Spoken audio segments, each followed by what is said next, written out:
Have you ever wondered why, for one night a year, we collectively decide to dress up as monsters, tell ghost stories, and celebrate fear? It seems so bizarre when you stop to think about it, a holiday dedicated to the macabre, sandwiched between the earnest traditions of Thanksgiving and the joyful glow of Christmas. We take for granted the pumpkins on our porches and the costumes in our closets. But these traditions are the faint modern echoes of something far older, stranger, and more profound. They are the remnants of a time when the line between the living and the dead was not just a story, but a terrifying and sacred reality, a belief that once governed the rhythm of entire civilizations.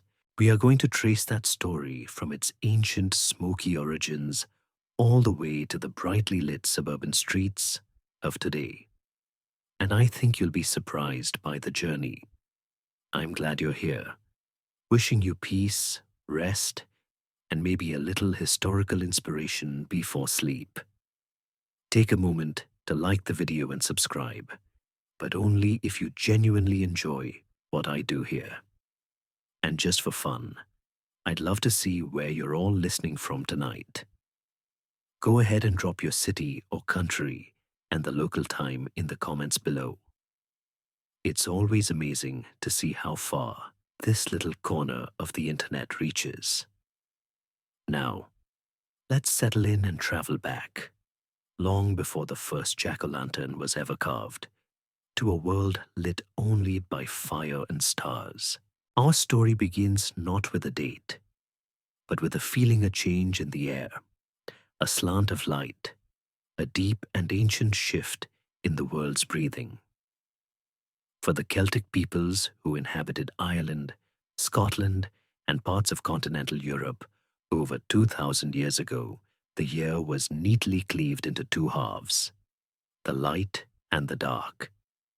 The light half began with the festival of Beltane in May, a joyous explosion of life, heralding the coming of summer, the growth of crops, and the fattening of livestock in lush pastures. But all seasons must end, and as the final harvests were gathered and the sun began to hang lower in the sky, a palpable sense of closure and apprehension would have settled over the land. This transition marked the beginning of the dark half of the year, a time of long nights, bitter cold, and uncertainty. It was the death of the year's warmth and light, and it was commemorated by the most significant of the four great Celtic fire festivals, Samhain, pronounced, depending on the dialect, as Sh-win or Samhain.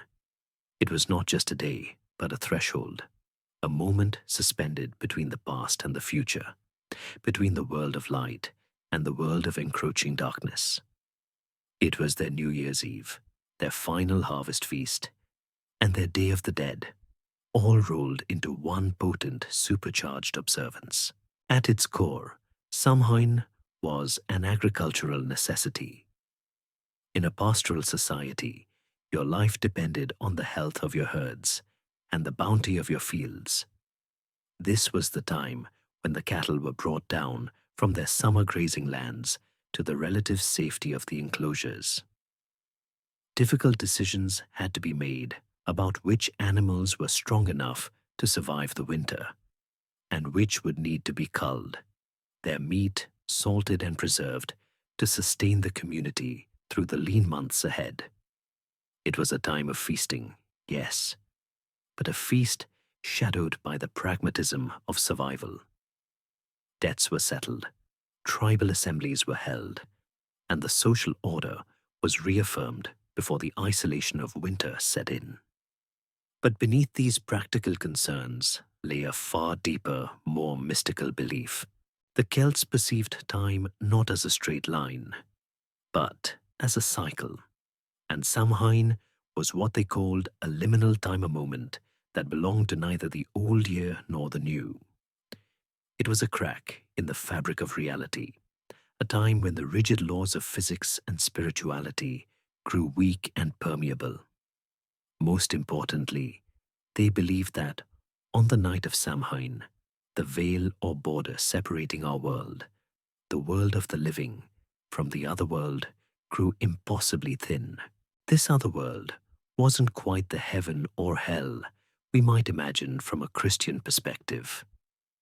It was a parallel dimension, a supernatural realm that was the abode of the gods, the spirits of the dead, and a host of powerful, often capricious beings known as the Aussie, or the people of the mounds. These weren't simply ghosts, they were a formidable race, sometimes believed to be the remnants of the ancient gods of Ireland, the Tuatha De Danann, who had retreated into the hollow hills and fairy mounds after being defeated by mortals. On Samhain night, this invisible wall between worlds dissolved, allowing the Aos, sea, and the spirits of the human dead to walk freely among the living. And just as they could cross into our world, so too could a mortal, if they were careless or unlucky, stumble into theirs. This belief colored every aspect of the festival. It wasn't about celebrating evil, but about navigating a moment of profound spiritual danger and opportunity. It was a night of immense supernatural power, where the normal rules simply didn't apply. To appease these powerful entities and honor their own departed ancestors, great communal bonfires were lit on hilltops, their flames leaping into the blackness of the night sky. These weren't just for light or warmth, they were sacred fires, thought to have purifying and protective properties.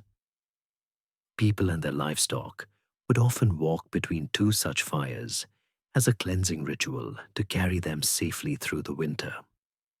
The hearth fire in every home would be extinguished and then relit with an ember carried from the central Samhain bonfire, a symbolic act that connected every family to the sacred light of the community. Feasts were held, but places were set at the table for deceased relatives, a clear invitation for the spirits of loved ones to return home for one night and share in the bounty. Food and drink were left on doorsteps as offerings, not just for ancestors, but for the wandering Aosa as well, a gesture of hospitality meant to ensure the household would be passed over without mischief or harm.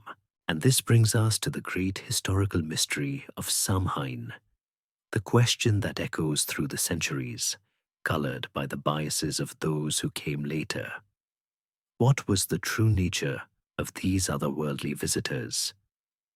Roman accounts filtered through the lens of conquest, and later Christian monks who transcribed the old oral tales often painted a grim picture. They depicted Samhain as a night of demonic terror, of human sacrifice and dread rituals presided over by shadowy druid priests.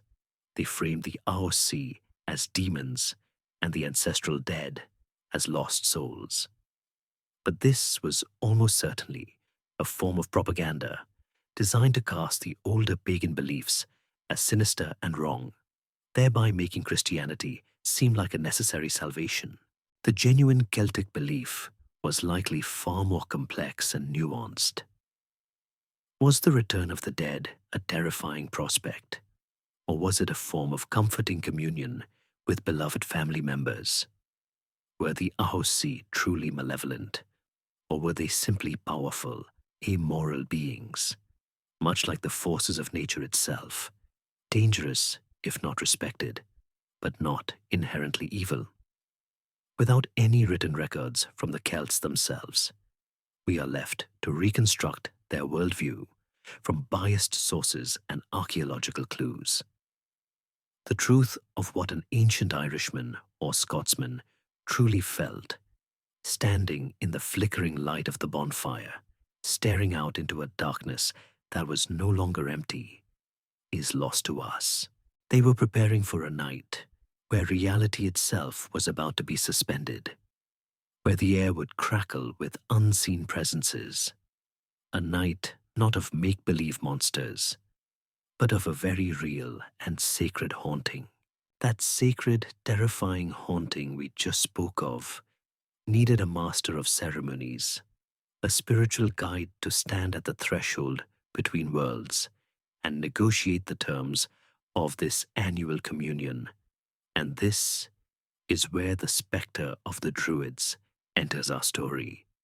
Standing at the center of this ritual landscape, cloaked in mystery and centuries of propaganda, were these figures who have become almost legendary, a priesthood so enigmatic that their very reality seems to flicker like the bonfires they once commanded. When we hear the word druid, a very specific image often springs to mind, doesn't it? We picture old men with long white beards, clad in white robes, perhaps gathering in a misty oak grove, or standing within a circle of colossal stones like Stonehenge, even though we now know Stonehenge predates the Celtic druids by a couple of thousand years. We might imagine them holding a golden sickle, preparing to cut sacred mistletoe from a branch, or, if we've been influenced by more lurid accounts, we might picture something far darker, the grim overseers of human sacrifice. This popular image is a collage assembled from the writings of their enemies, the romantic fantasies of later centuries, and a great deal of modern invention. The historical truth, the genuine identity of the men and women who orchestrated Samhain, is one of history's great unsolved puzzles because of one critical, frustrating fact. They wrote nothing down. The druids were the intellectual and spiritual elite of Celtic society. They were not just priests, they were the living repositories of the tribe's laws, their history, their poetry, and their scientific and philosophical knowledge. Theirs was a purely oral tradition, believing perhaps that committing their sacred knowledge to writing would diminish its power. A student might spend up to 20 years memorizing thousands of verses, poems, and legal precedents, becoming a walking, talking library of their culture. This gave them immense power and prestige. They acted as judges in disputes, advisors to kings, teachers to the noble youth, and ambassadors between warring tribes. They were exempt from taxes and military service, a privileged class set apart. Our most detailed and most problematic account of them comes from a man who was arguably their greatest adversary, Julius Caesar. In his commentaries on the Gallic War, Caesar, ever the calculating general, gives us a surprisingly nuanced portrait. He expresses a degree of admiration for their learning, their belief in reincarnation, and their complex understanding of astronomy and the natural world. He recognized them as the intellectual glue holding Gallic society together. But Caesar also gave us the most chilling and enduring accusation leveled against the druids, the one that has stained their memory for millennia. He described, in cold military detail, their use of human sacrifice on a terrifying scale. He claimed that the Gauls believed the gods would not be appeased unless a human life was offered for a human life, and that the druids were the ones who presided over these rituals. He recounts tales of criminals being executed as offerings, but when the supply of wrongdoers ran dry, he claims they would resort to sacrificing innocent victims. Most famously, he described the creation of colossal effigies woven from wicker, shaped like a human, which would be filled with living men, and then set ablaze the infamous Wicker Man. It's a truly horrifying image. And here we arrive at the central historiographical mystery of the druids. Was Caesar telling the unvarnished truth? Or was this a masterful piece of wartime propaganda? We must remember he was writing for an audience back in Rome, justifying a long, brutal, and expensive war of conquest. By painting the druids as barbaric, bloodthirsty savages, he effectively dehumanized his enemy and framed his invasion as a noble act of civilizing a wild and dangerous people. It was a perfect political narrative. While archaeological evidence does suggest that ritual killing occurred in Iron Age Europe, there is no direct proof of the Wicker Man or the kind of industrial scale sacrifice Caesar describes. He may have exaggerated what he saw, or misunderstood a particular funerary practice, or he may have simply invented the most shocking stories to serve his own ambitions. Other Roman writers added to the mystique. The historian Tacitus wrote of the final stand of the Druids on the island of Mona, now Anglesey in Wales. As the Roman legions prepared to storm the beaches, he described them facing down the army, with their hands raised to heaven and screaming dreadful curses, flanked by wild-haired women in black, a terrifying sight that momentarily paralyzed the veteran soldiers.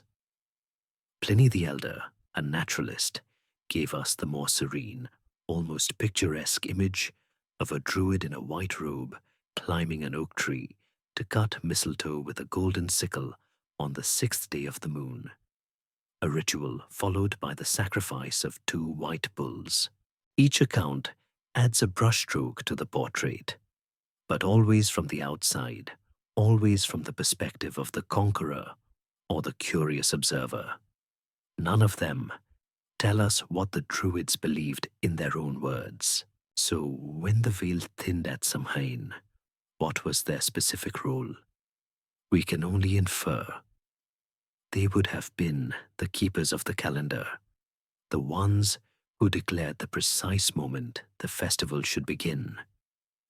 They would have directed the building and consecration of the great bonfires, chanting the incantations needed to imbue the flames with their protective power. And crucially, they would have been the masters of divination. A moment like Samhain, existing outside the normal flow of time, was considered the perfect opportunity to peer into the future. People would have been desperate for knowledge. Would the winter be harsh? Would they find a spouse in the coming year? Would they be alive for the next Samhain? The Druids would have employed various methods to find these answers, perhaps scrying in the fire, interpreting the flight patterns of birds, or engaging in the more gruesome practice of augury using the entrails of sacrificed animals, a practice common across the ancient world. The question of human sacrifice during these divinations hangs heavy in the air, an accusation that we can neither prove nor definitively dismiss. Their purpose was to manage the chaos, to act as the intermediaries between the human community and the overwhelming power of the other world, ensuring that the spirits were honored and appeased, and that the living were guided safely through the most dangerous night of the year. They were the spiritual gatekeepers, the ones who knew the secret passwords and the proper etiquette for dealing with the dead. After the Romans, and later the Christians, completed their conquest of the Celtic world, the Druids faded from history into myth. Irish monks, transcribing the old sagas centuries later, demoted them from a powerful priesthood into mere sorcerers and wicked magicians, inevitably bested by the power of a Christian saint. Their memory, like their sacred lore, was passed through the filter of their replacements, leaving us with a figure that is part priest, part philosopher, part magician, and part monstera shadow, whose true form we may never fully grasp. The shadow of the druids, that enigmatic blend of priest and philosopher, eventually receded, not into myth all at once, but under the relentless, methodical advance of a new power sweeping across European empire, built of stone roads, iron legions, and unshakable self-assurance. Rome arrived in the Celtic lands of Gaul and Britain, and it brought with it not just swords and standards, but its own pantheon of gods, its own calendar of festivals, and its own way of dealing with the dead. The Roman approach to conquered religions was typically quite pragmatic, a sort of spiritual corporate merger. Rather than obliterate local deities, they often absorbed them, identifying a Celtic god of healing with their own Apollo, or a local warrior god with their mighty Mars. This process, known as syncretism, created a hybrid Greco-Roman Celtic culture in the more heavily occupied territories. For a very long time, historians believed that this is precisely what happened to Samhain. The common theory, the one you might still find in older books, presents a neat and tidy equation. The wild, fiery Celtic festival was met, teamed, and blended with a pair of Roman traditions, creating a new composite holiday that would eventually become our Halloween.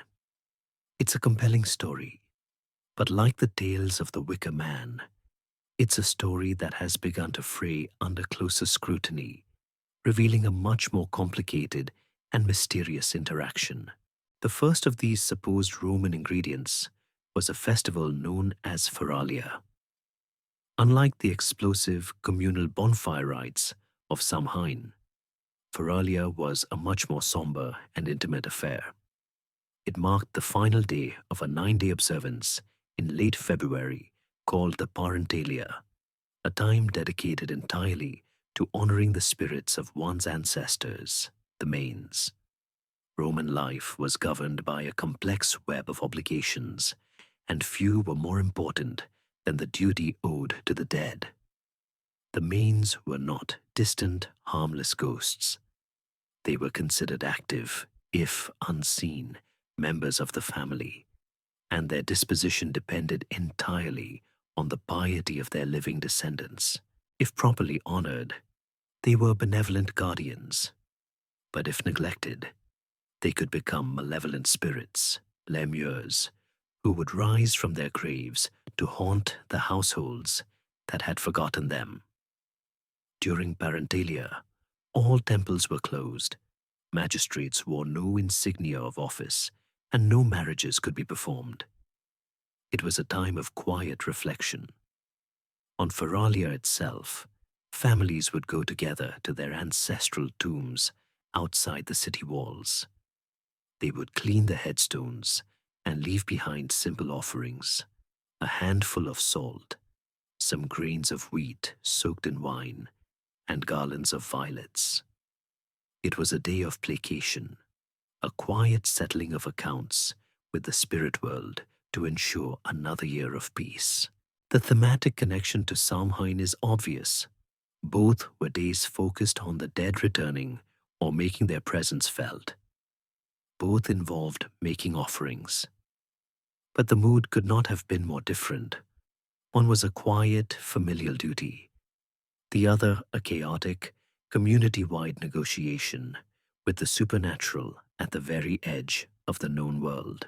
The second, and perhaps more famous, Roman connection is to a goddess named Pomona. She was not a major deity of the Roman pantheon, not an Olympian powerhouse like Jupiter or Juno, but a quiet, rustic goddess of fruit, orchards, and the harvest. Her domain was the flourishing of things that grow on trees, particularly apples. And here, the link to our modern Halloween seems tantalizingly clear. What is one of the most enduring, non-spooky traditions of Halloween? It's the apple bobbing for apples, eating candied apples, playing divination games by peeling an apple in one long strip to see the initial of a future spouse. The theory goes that when the Romans conquered the Celtic lands, they brought with them the worship of Pomona and her festival, believed to have occurred around November 1st, naturally merged with the concurrent Samhain celebrations. The harvest aspects of Samhain, the final gathering of the crops, were now overlaid with the Roman symbolism of the apple and the nut. It explains with beautiful simplicity where these specific traditions came from. And this is where we arrive at the great historiographic debate, the mystery that historians now grapple with. Is this neat picture of Roman-Celtic fusion actually true? The evidence is surprisingly thin. First, let's consider Feralia. While the theme is similar, the timing is completely wrong. Feralia was in February, a full 3 months away from Samhain. There is no evidence that the Romans moved their festival or that the Celts moved theirs. For a genuine syncretic merger to happen, the festivals usually needed to overlap or occur very close to each other. The more significant problem lies in geography. Roman influence was deepest in southern Britain and in Gaul, modern-day France. But the traditions that form the most direct and unbroken line to modern Halloween, the ones involving the thinning veil and the wandering Aussieverer, strongest and survived the longest in the very places where the Romans had the least influence, Ireland and Scotland. The Romans never conquered Ireland, and their hold on Scotland was tenuous at best. If the Roman festivals were such a critical component in shaping Halloween, why are its origins most clearly traced back to the Celtic lands that Rome never truly touched? The case for Pomona is even weaker. Despite the romantic appeal of the idea, there is no solid, convincing evidence from any Roman writer or calendar that Pomona even had a major festival on November 1st. The connection was largely popularized by folklorists and historians in the 18th and 19th centuries, who were working with limited information and were often eager to find classical Greco-Roman roots for every modern European folk custom. It's entirely possible, and perhaps more likely, that the apple and nut traditions are simply a natural part of any Northern European harvest festival. Apples are harvested in the autumn. It doesn't require a Roman goddess to explain their presence at an autumn celebration. So what really happened when Rome met the Celts? It's likely that the encounter had a profound but very different effect on Samhain. By systematically dismantling the Druidic order, which they saw as a source of political resistance, the Romans removed the intellectual and spiritual leadership of the festival. Samhain ceased to be a highly organized, state-sponsored religious event. Instead, it atomized, becoming a collection of local folk beliefs, superstitions, and traditions passed down within families and small communities. The core ideas, the spirits, the bonfires, the divination, were too deeply embedded in the culture to be erased, but they were now untethered from their formal structure. The Roman conquest, therefore, didn't add its own festivals to Samhain so much as it decapitated the existing one, forcing it to go underground.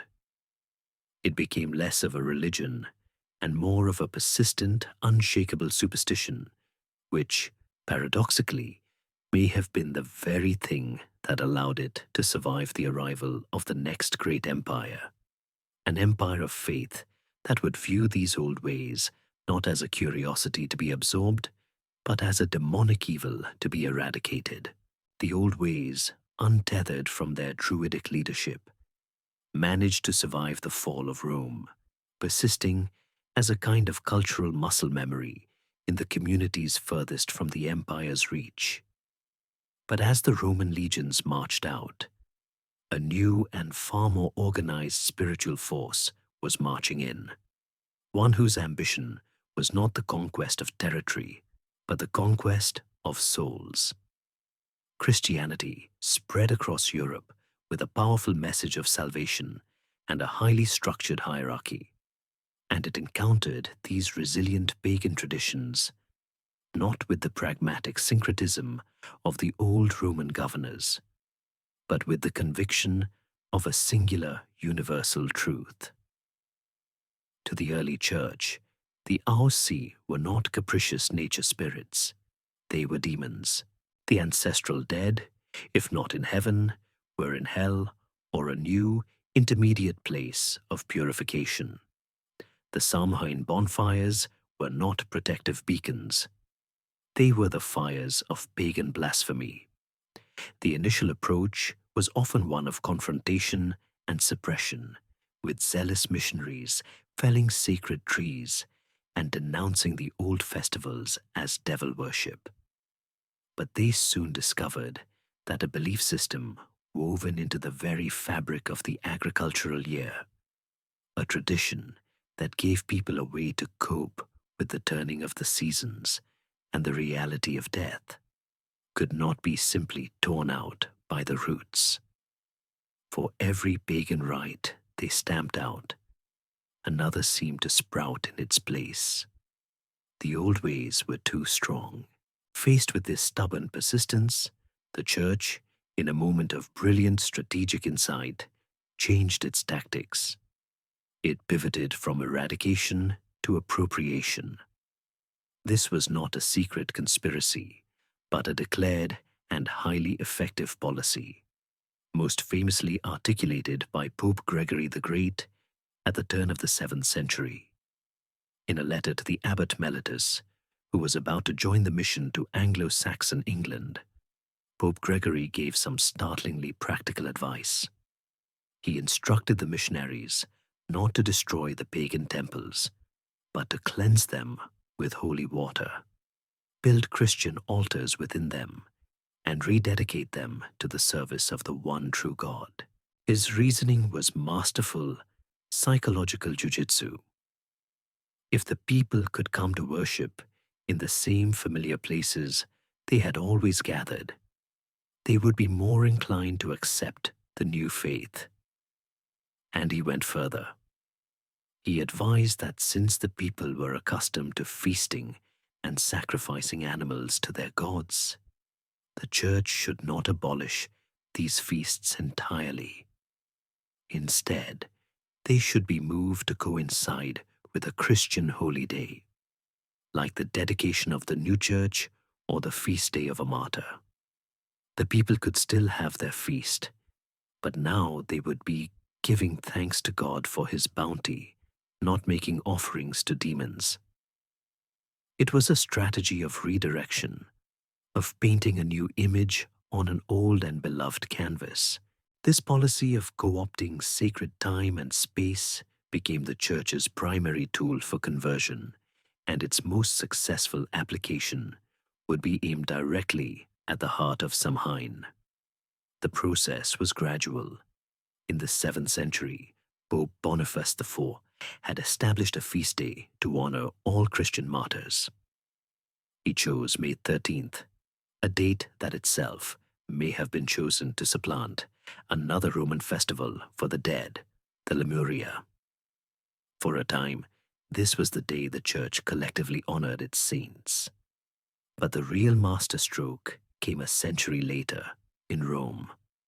Pope Gregory III consecrated a new chapel within the magnificent St. Peter's Basilica, dedicating it to all the saints, martyrs, confessors, and all the just and perfect spirits who are at rest throughout the world.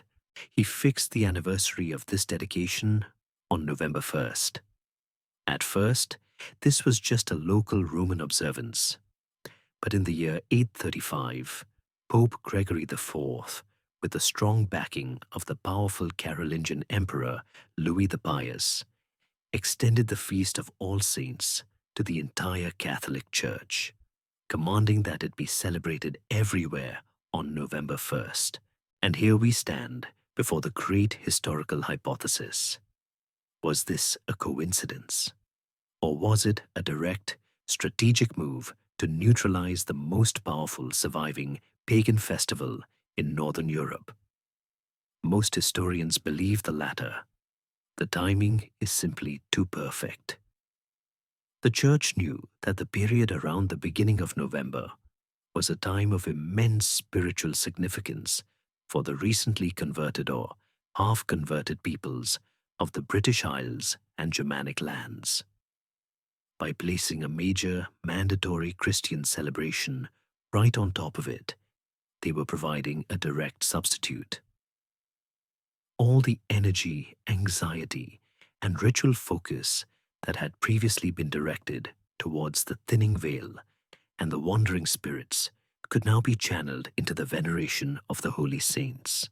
It was an offer of a new set of spiritual protectors, a holy army of Christian exemplars who could guard you through the dark winter far more effectively than any bonfire or offering left on a doorstep. The move was a piece of institutional genius, but the mystery remains in its precise intention.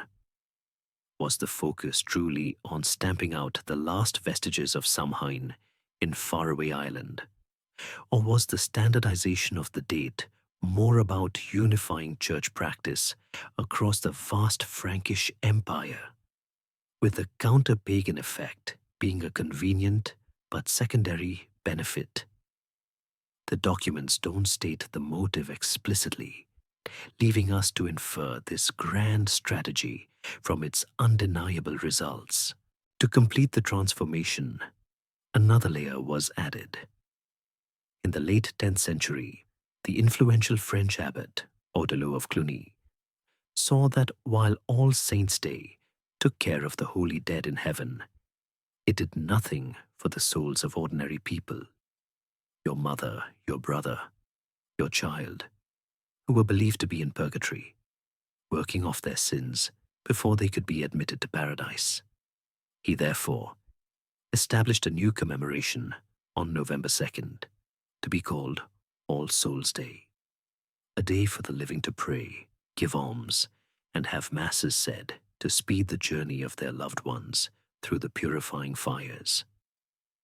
This was the final piece of the puzzle.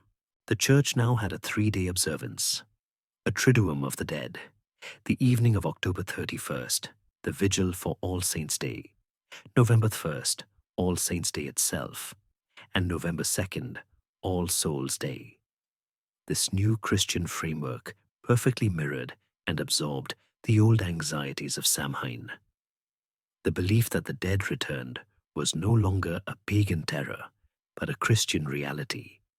The souls in purgatory were close, and they needed your help.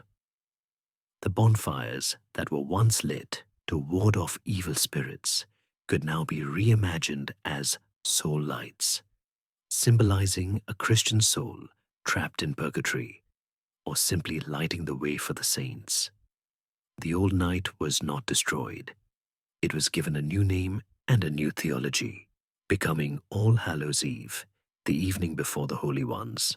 This new 3-day Christian framework, this triptych of holy remembrance, didn't just absorb the old rituals. It gave the night a new identity and a new name. Remember that the core of this strategy was to replace, not to erase, and language is a powerful tool of replacement. In the English-speaking world, the term for a holy person or a saint was often the Old English word hallow. You can still hear an echo of it in the line from the Lord's Prayer, "Hallowed be thy name." So November 1st, the Feast of All Saints, became known colloquially as All Hallows' Day, or simply Hallowmas. And just as we have Christmas Eve, the evening vigil before the great feast, the night of October 31st was the eve of All Hallows. Over the centuries, through the beautiful, lazy efficiency of spoken language, All Hallows Even began to contract. The all was dropped.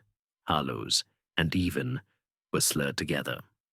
The V disappeared, and an apostrophe took its place to show the missing letters. Halloween, and then finally, Halloween. The name we use today is not a modern invention. It is the ghost of a much older, more formal religious title, worn smooth over time like a stone in a stream.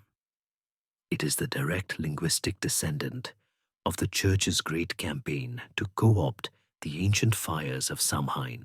But as the name was changing, new folk traditions were growing up within this Christianized structure. Practices that were a curious blend of Christian piety and a much older, perhaps subconscious, understanding of reciprocity between the living and the dead.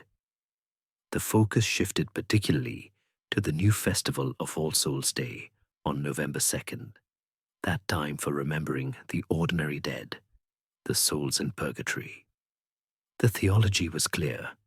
The living held the key to easing the suffering of their departed loved ones. Your prayers, your acts of charity, could literally shorten their sentence. This created a powerful new spiritual economy, and out of it grew a tradition that feels startlingly familiar to our modern ears. The practice of souling, Tauris, on the eve of All Souls, and sometimes for the entire Hallowtide period. The poor, and often groups of children, would go from door to door through the parish. They were the soulers. They would travel from the grandest manor to the humblest cottage, and at each door they would offer to sing a song, or more importantly, to say prayers for the souls of that family's deceased relatives. They would be praying, in essence, to help them move more swiftly towards heaven.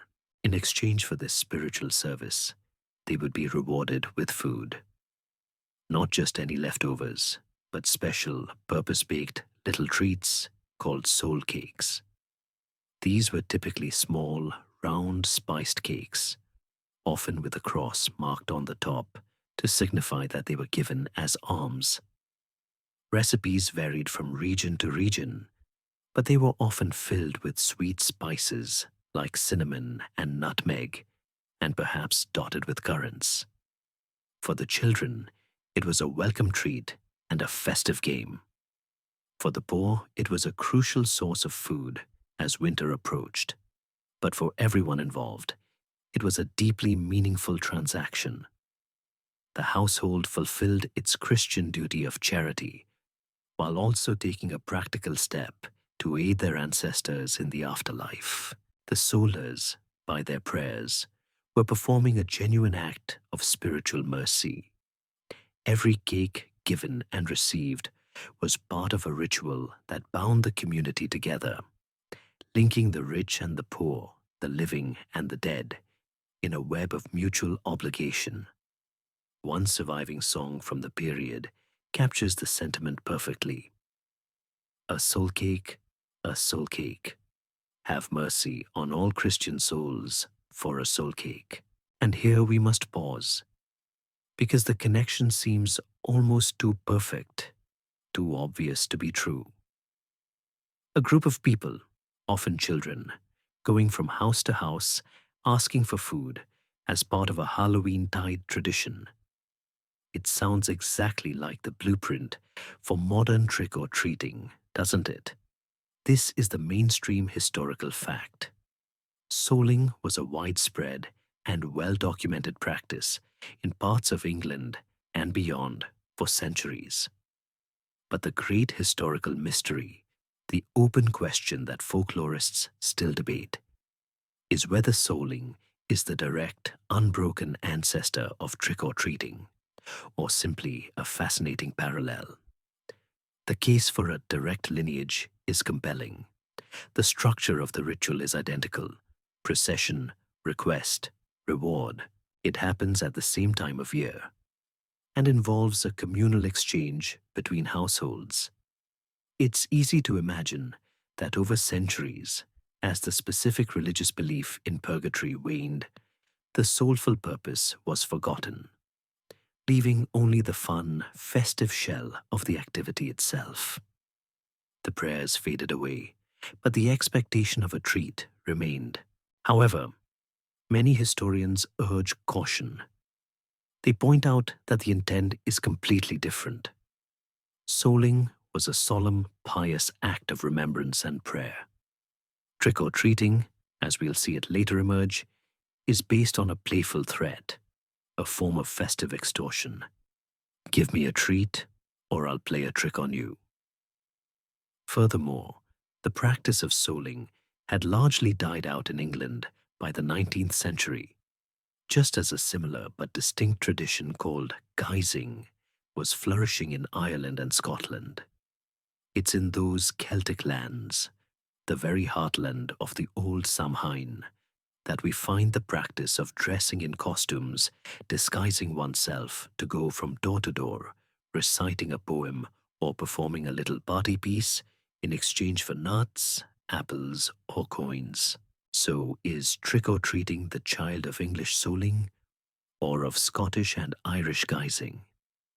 The most likely answer is that it's the child of both, a hybrid tradition that only truly came together when immigrants from all of these regions converged in the great melting pot of North America. The English brought the memory of asking for a soul cake. The Irish and Scots brought the costumes and the performative element.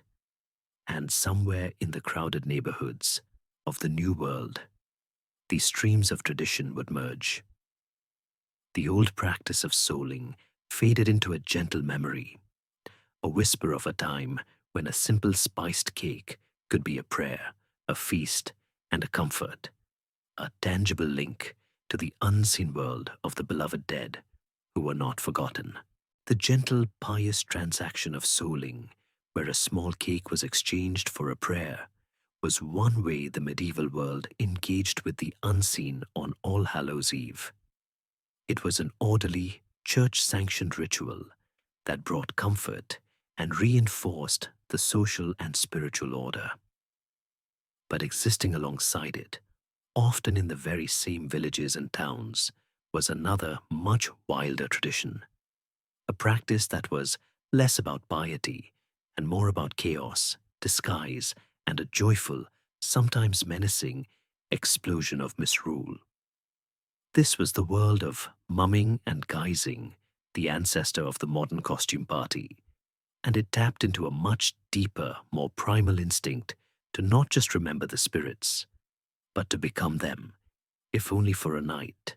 While souling was a polite knock on the door, mumming was more like a boisterous home invasion, a theatrical and often unsettling performance that turned the world upside down and blurred the lines between neighbor and stranger, human and beast, order and anarchy. It was in these strange, masked processions that the visual DNA of the modern Halloween costume began to take shape. The practice, known as mumming or mummery, was most famously associated with Christmastide, particularly the 12 days of Christmas. But it was a flexible folk custom that could erupt during any major festival, including the Hallowtide. The core of the tradition involved a troupe of people, the mummers, who would disguise themselves completely. These weren't elaborate store-bought costumes, but rather uncanny homemade creations. Men might dress as women, and women as men, a shocking subversion of the rigid gender roles of the time. They might cover themselves in the skins of animals, donning the head of a horse or a bull, or they might simply wear masks, blacken their faces with soot, or wrap themselves in rags and straw to become terrifyingly anonymous figures. The key was the disguise, the complete effacement of one's everyday identity. Often, they would proceed in silence, or they might speak in disguised, squeaky voices, adding to the unsettling effect. They would move as a group through the village, bursting into the homes of their wealthier neighbors uninvited. Once inside, the performance would begin. It could be a simple dance or a song, but it often involved a short traditional folk play, a mama's play. These little dramas were passed down orally and had countless local variations, but they usually revolved around a central theme of death and resurrection.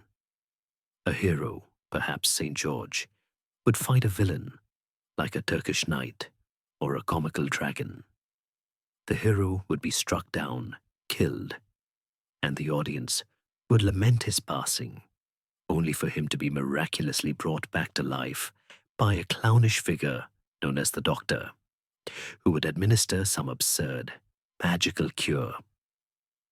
After the performance, the mummers would be rewarded with food, drink often of the alcoholic variety, and sometimes money, before moving on to the next house. It was a form of festive begging, a ritualized shakedown where the rich were expected to be generous hosts to these strange, anonymous visitors. And this brings us to the fascinating mystery at the heart of mummery. What was it really for? On the surface, it seems like a simple form of folk entertainment, a way to blow off steam during the long, dark nights of winter, and for the common folk to get a little something extra from their social betters. The anonymity of the mask and costume provided a unique license. A poor farmer could enter the Lord's Hall and behave in ways that would normally get him thrown in the stocks. It was a night of social inversion, where the powerless briefly held a strange kind of power. But many folklorists and historians believe there was something much deeper and older at work, a faint echo of the same pagan worldview that animated Samhain. Remember the core belief: on this night, the spirits are abroad. One powerful theory suggests that the costumes were not originally for fun, but for protection and imitation. By disguising themselves as these otherworldly beings, were the mummers attempting to blend in with the supernatural traffic? Was the costume a form of spiritual camouflage, a way to walk among the ghosts and fairies without being identified as a vulnerable mortal? An even more intriguing possibility is that it was a form of sympathetic magic. By dressing up and acting out a play where a hero dies and is brought back to life, were these communities symbolically acting out the death of the year and magically ensuring its rebirth in the spring? It could have been a deeply serious ritual whose original meaning was eventually forgotten, leaving only the theatrical shell behind. We have no definitive proof, because the earliest detailed records of these plays come from the 18th century, long after their origins were lost in the mists of the medieval past. But we do have clues. The Church, for its part, was deeply suspicious of mumming. For centuries, ecclesiastical authorities railed against it, condemning the demonic practice of cross-dressing and the pagan wearing of animal masks. Their very hostility suggests they saw it as more than just innocent fun. They saw in it the shadow of a rival belief system, a ritual they could not control. While mumming was widespread in England, a more refined and directly relevant version of this tradition flourished in the Celtic heartlands of Scotland and Ireland. There, the practice was known as guising, and it was strongly and specifically linked to Halloween night. The guisers, usually children and young adults, would dress in costume and go from house to house. But unlike the later American tradition, a treat was not an entitlement. It had to be earned. At each door, the guisers were expected to perform a party piece to merit their reward. They had to sing a song, recite a poem, tell a joke, or perform a little dance. Only after this offering of talent would they be given nuts, apples, or perhaps a few coins. It was a reciprocal exchange, entertainment for food. This Scottish and Irish tradition of guising is arguably the most direct forerunner of modern trick-or-treating, combining as it does the three essential elements: costumes, visiting neighbors, and the exchange of a performance for a treat. The name itself, guising, comes from disguise, and it carries with it that same ancient, tantalizing question. Were they simply disguising themselves from their neighbors for a bit of fun? Or were they, in some long-forgotten way, disguising themselves from the very spirits their ancestors believed walked the earth on that one night of the year? Whether ritual or game, the act of putting on a costume had now become irrevocably fused with the identity of the night. The act of putting on a costume, whether as a pious solar or a boisterous geyser, was a way of mediating the relationship with the supernatural world. It was a performance, a game, a ritual that acknowledged the presence of the uncanny. But for the majority of people in medieval Europe, the beings they were imitating were not just characters in a play. They were a terrifyingly real part of the landscape, as tangible as the local baron, and as unpredictable as the winter weather. The medieval mind did not neatly separate the natural from the supernatural. The world was an enchanted place, humming with unseen forces, and on a night like All Hallows' Eve, that humming became a roar.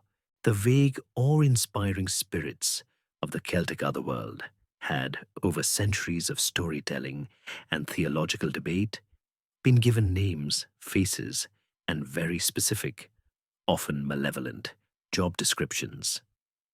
The thinning veil of Samhain had been replaced by a much more crowded and perilous supernatural stage, and its cast of characters would define the fears of the night for centuries to come. First and most formidable among these were the beings known to folklorists as fairies, and we must immediately banish from our minds any image of tiny, shimmering sprites with butterfly wings. The fairies of medieval folklore were the direct descendants of the powerful and formidable Aosi. They were a race of supernatural beings, believed to live in a parallel kingdom that could be accessed through ancient mounds, strange rock formations, or doorways under lakes. They were often depicted as beautiful and alluring, but they were also capricious, immoral, and dangerously jealous of humanity. All Hallows' Eve was considered the time of their greatest power. It was said that on this night, the fairy mounds would open, spilling light and otherworldly music onto the hillsides, and the great fairy procession, the Sluagh Sida, would ride forth on magnificent white horses. To be caught in their path was to risk being spirited away to their realm, from which a mortal might never return, or return centuries later, having aged not a day, only to crumble to dust when they touched the soil of their home.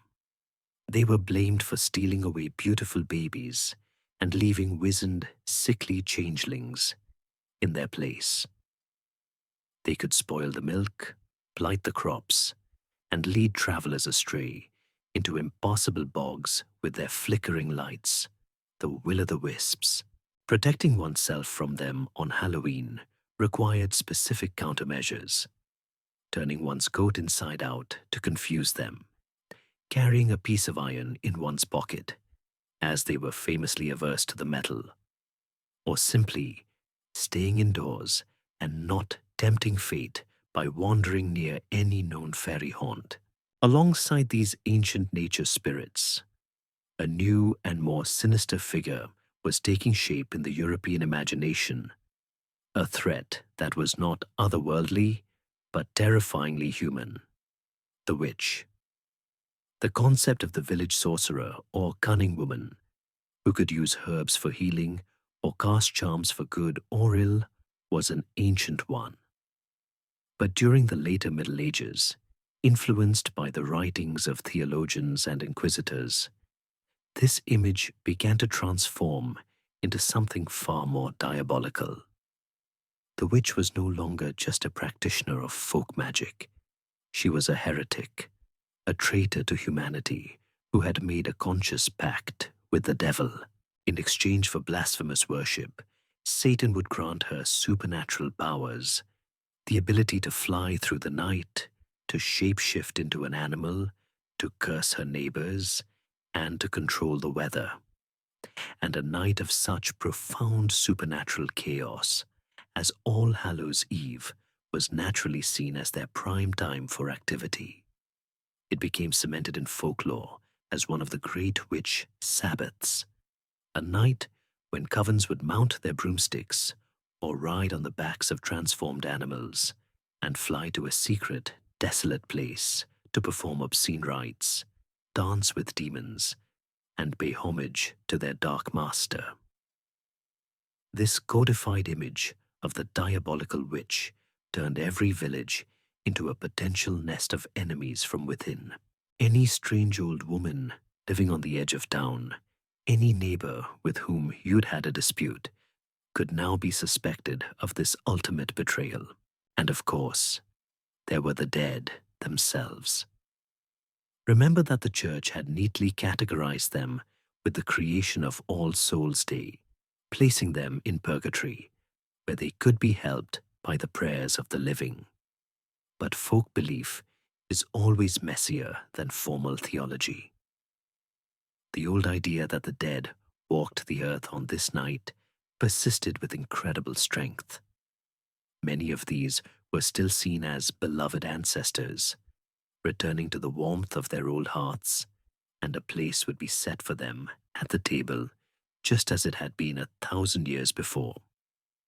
But many others were imagined as restless and malevolent, the ghosts of those who had been murdered or had died with a great sin on their conscience, or had been buried without the proper rites. These were the spirits who wandered the crossroads and the churchyards, full of cold rage and envy for the living.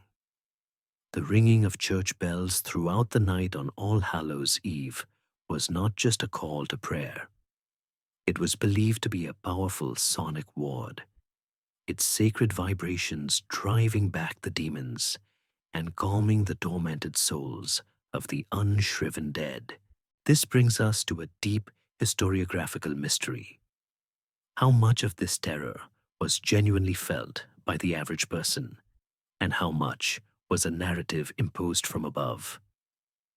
The vast majority of our written records, sermons, theological treatises, trial documents come from the literate elite, churchmen and lawyers.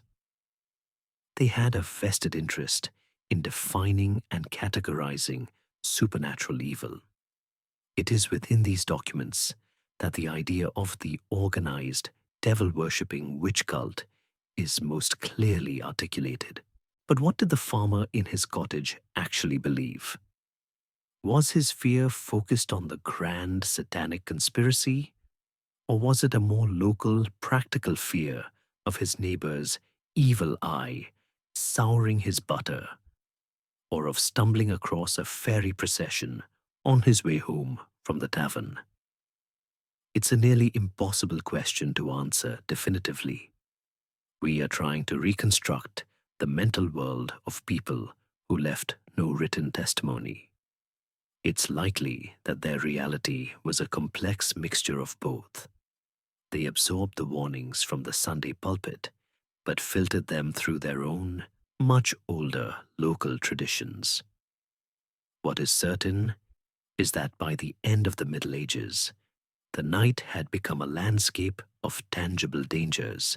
It was not just a feeling of spiritual thinning anymore. It was a world populated by a specific and terrifying bestiary, a rogues' gallery of supernatural threats that demanded caution, prayer, and a healthy dose of fear. That crowded, perilous landscape of the medieval night, with its specific cast of fairies, witches, and restless souls from purgatory, was built upon a theological foundation that had seemed as solid as a cathedral stone for 1,000 years. The saints were in heaven. The dead were in a temporary holding pattern, and the church held the keys to navigating the entire spiritual ecosystem. But in the 16th century, a theological earthquake, known to history as the Protestant Reformation, sent a tremor through Christendom that shattered that foundation completely. It was more than a schism. It was a radical and often violent re-evaluation of the entire relationship between God, humanity, and the afterlife. And in the crosshairs of this revolution were the very beliefs and practices that had given All Hallows Eve its Catholic identity. The holiday, which had been so masterfully designed by the Church to tame an ancient pagan festival, was about to be declared pagan all over again. But this time by a new generation of Christians who saw the old church itself as the source of the corruption. The reformers, men like Martin Luther in Germany, John Calvin in Geneva, and John Knox in Scotland, were driven by a desire to return to what they saw as a purer, more direct form of Christianity, based solely on the authority of the Bible.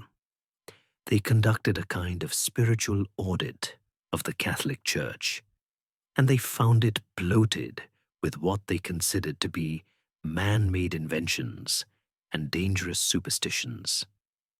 Two concepts, in particular, were central to their critique, and they struck right at the heart of Hallowtide.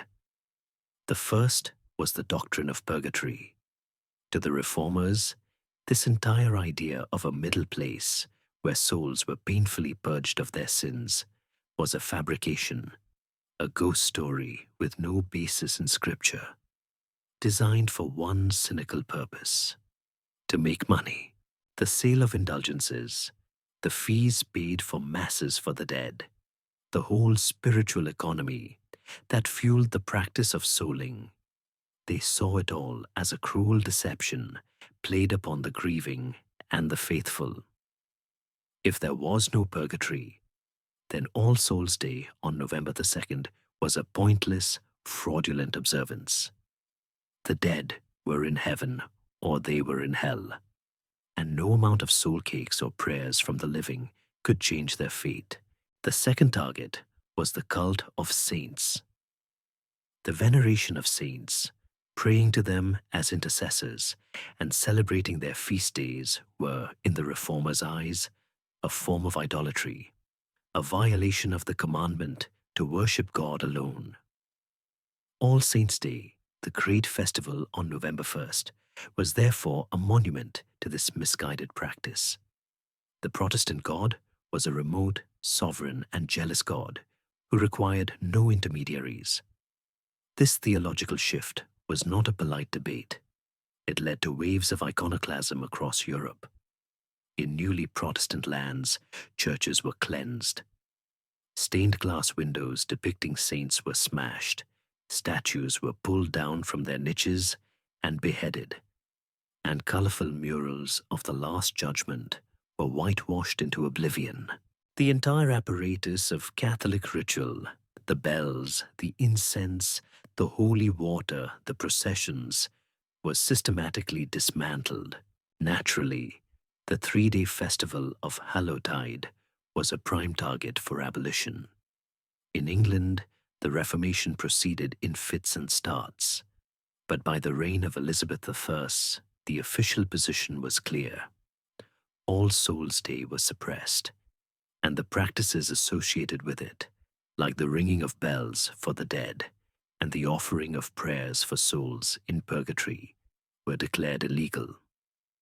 In Scotland, the Reformation was even more severe. The fiercely Calvinist Scottish Kirk waged an all-out war on any lingering popish festivals, denouncing Halloween celebrations as superstitious and demonic.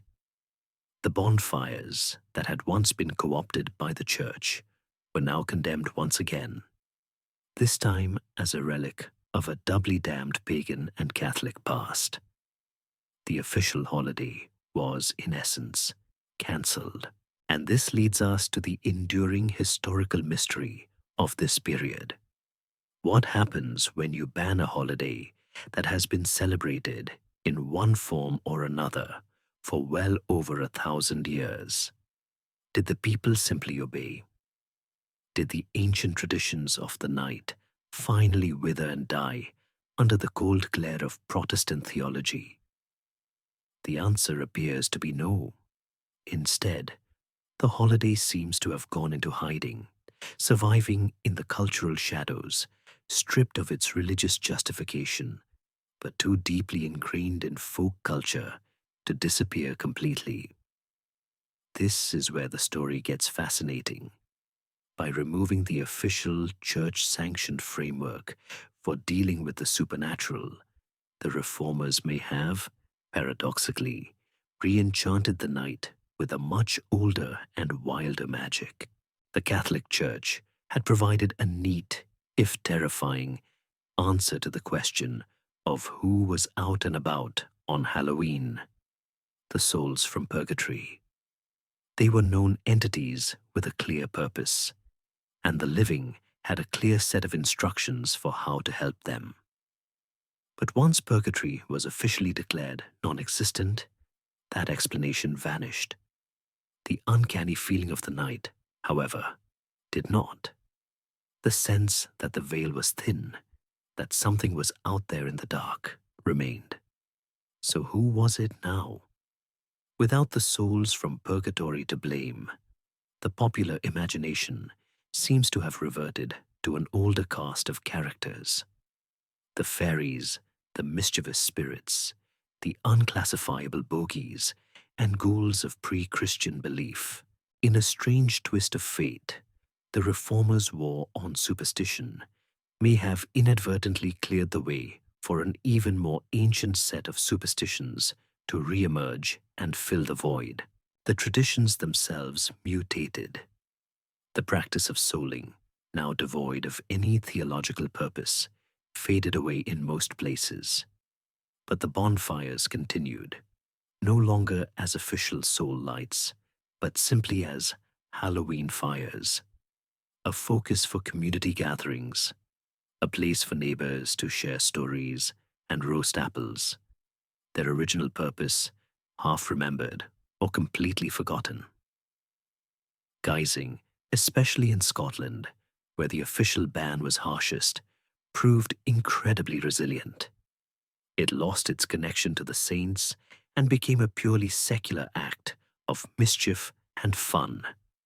A night when the youth could claim a license to break the famously rigid social rules of the Presbyterian Kirk. The holiday became domesticated, moving from the churchyard into the home. Instead of public processions, families would gather around the hearth to play divination games, trying to discern the identity of a future spouse by peeling an apple or cracking nuts in the fire. The night lost its holy sanction, but retained its spooky, festive spirit, surviving as a folk custom rather than a religious observance. It was forced underground, where it lay dormant, waiting for its chance to be carried across an ocean to a new continent where it would find fertile ground to grow into something new entirely. The old holiday, now stripped of its saints and souls, lay dormant in the British Isles, a half-remembered folk custom surviving in the quiet corners of the countryside. It had become a ghost of its former self, a night of parlor games and whispered superstitions. But for a tradition to truly fade, it needs more than just a ban. It needs a replacement. And in the early 17th century, a dramatic, explosive, and intensely political event would provide England with a brand new autumn festival, a night of fire and fury so potent that it would almost completely extinguish the flickering embers of Halloween for the next 300 years. This new tradition was born not from the turning of the seasons, but from a barrel of gunpowder, a cellar beneath Parliament, and a failed act of religious terrorism that would forever be remembered with the simple, chilling rhyme. Remember. Remember the 5th of November. Our story shifts to London in the year 1605. The religious tensions that had driven the Reformation were still tearing at the fabric of the nation. Queen Elizabeth IV was dead, and the throne was now occupied by King James I, a staunch Protestant who was also the son of the Catholic Mary, Queen of Scots. English Catholics, who had faced decades of persecution, had hoped that James might show them some leniency, but these hopes were quickly dashed. Fines for refusing to attend Protestant services were reinstated, and priests were ordered out of the country. For a small group of desperate Catholic gentlemen, led by the charismatic and devout Robert Catesby, the situation had become intolerable. They hatched a plan of breathtaking audacity, a plot so destructive it would have plunged the entire kingdom into chaos. They planned to assassinate the king and the entire Protestant ruling class in a single fiery blast by blowing up the House of Lords during the state opening of Parliament. Their chosen instrument of destruction was gunpowder, massive quantities of it, which they managed to smuggle into a cellar that lay directly beneath the hall where the king and his lords would assemble. The man they put in charge of guarding the powder and lighting the fuse was a battle-hardened soldier with expertise in explosives, a man named Guy Fawkes. On the night of November 4th, acting on a tip from an anonymous letter sent to a Catholic lord, warning him to stay away from Parliament, the authorities searched the cellars. There, in the darkness, they found him. Guy Fawkes was discovered guarding 36 barrels of gunpowder, enough to obliterate the entire building and everyone in it, with a slow match and a watch in his pocket. The plot was foiled at the 11th hour. Under brutal torture in the Tower of London, Fawkes revealed the names of his co-conspirators, who were all subsequently hunted down, tried, and subjected to the horrific execution reserved for traitors: hanging, drawing, and quartering. The news of the king's miraculous deliverance sent a wave of relief and patriotic fervor across the nation. Londoners, spontaneously and joyfully, lit bonfires throughout the city to celebrate. The government, seizing the political opportunity, moved quickly to formalize this celebration. Parliament passed the observance of 5th November Act, which declared the day an official holiday of Thanksgiving to be commemorated every year with special church services and sermons. But on the streets, the celebration took on a life of its own. The bonfires became the central, non-negotiable part of the ritual. And very quickly, people began throwing effigies onto these fires. At first, the effigy was often of the Pope, a clear and visceral expression of the anti-Catholic sentiment that the failed plot had whipped into a frenzy. Over time, however, the focus shifted to the man who had become the public face of the conspiracy, the one caught red-handed in the cellar. The effigy became the Guy, and just like that, England had a new winter fire festival. Guy Fawkes Night, or Bonfire Night, as it came to be known, had everything Halloween had and more. It had the massive communal bonfires that had been a feature of the season since the time of the druids. It had a thrilling, real-life story of heroes and villains, of treason and salvation. It had the sanction of both the church and the state, making it a patriotic duty to celebrate. And it had an element of mischief. Gangs of children and young men would craft their own guy from old clothes stuffed with straw and paper, parade it through the streets, and beg for a penny for the guy, the money to be spent on fireworks. This practice of festive begging was a striking parallel to the older traditions of souling and guising, but with a new, distinctly English character. On the night itself, the celebration was an explosion of sensory chaos. The heat and crackle of the fire, the smell of sulfur from the fireworks that were a natural addition to a holiday about gunpowder, and the sight of the grotesque effigy of the traitor being consumed by the flames. Here we encounter the historical debate surrounding this new holiday's dominance. Did Guy Fawkes Night simply outcompete the old, weakened Halloween through its own popular appeal? Or was its success a more calculated affair? The Thanksgiving Act was a top-down directive, an order from the government to celebrate. It's not hard to see a deliberate strategy at play. By creating this spectacular, state-approved, and intensely Protestant bonfire night on November 5th, the authorities effectively provided a sanctioned outlet for all the festive, fire-related impulses that once belonged to October 31st. It absorbed all the cultural oxygen.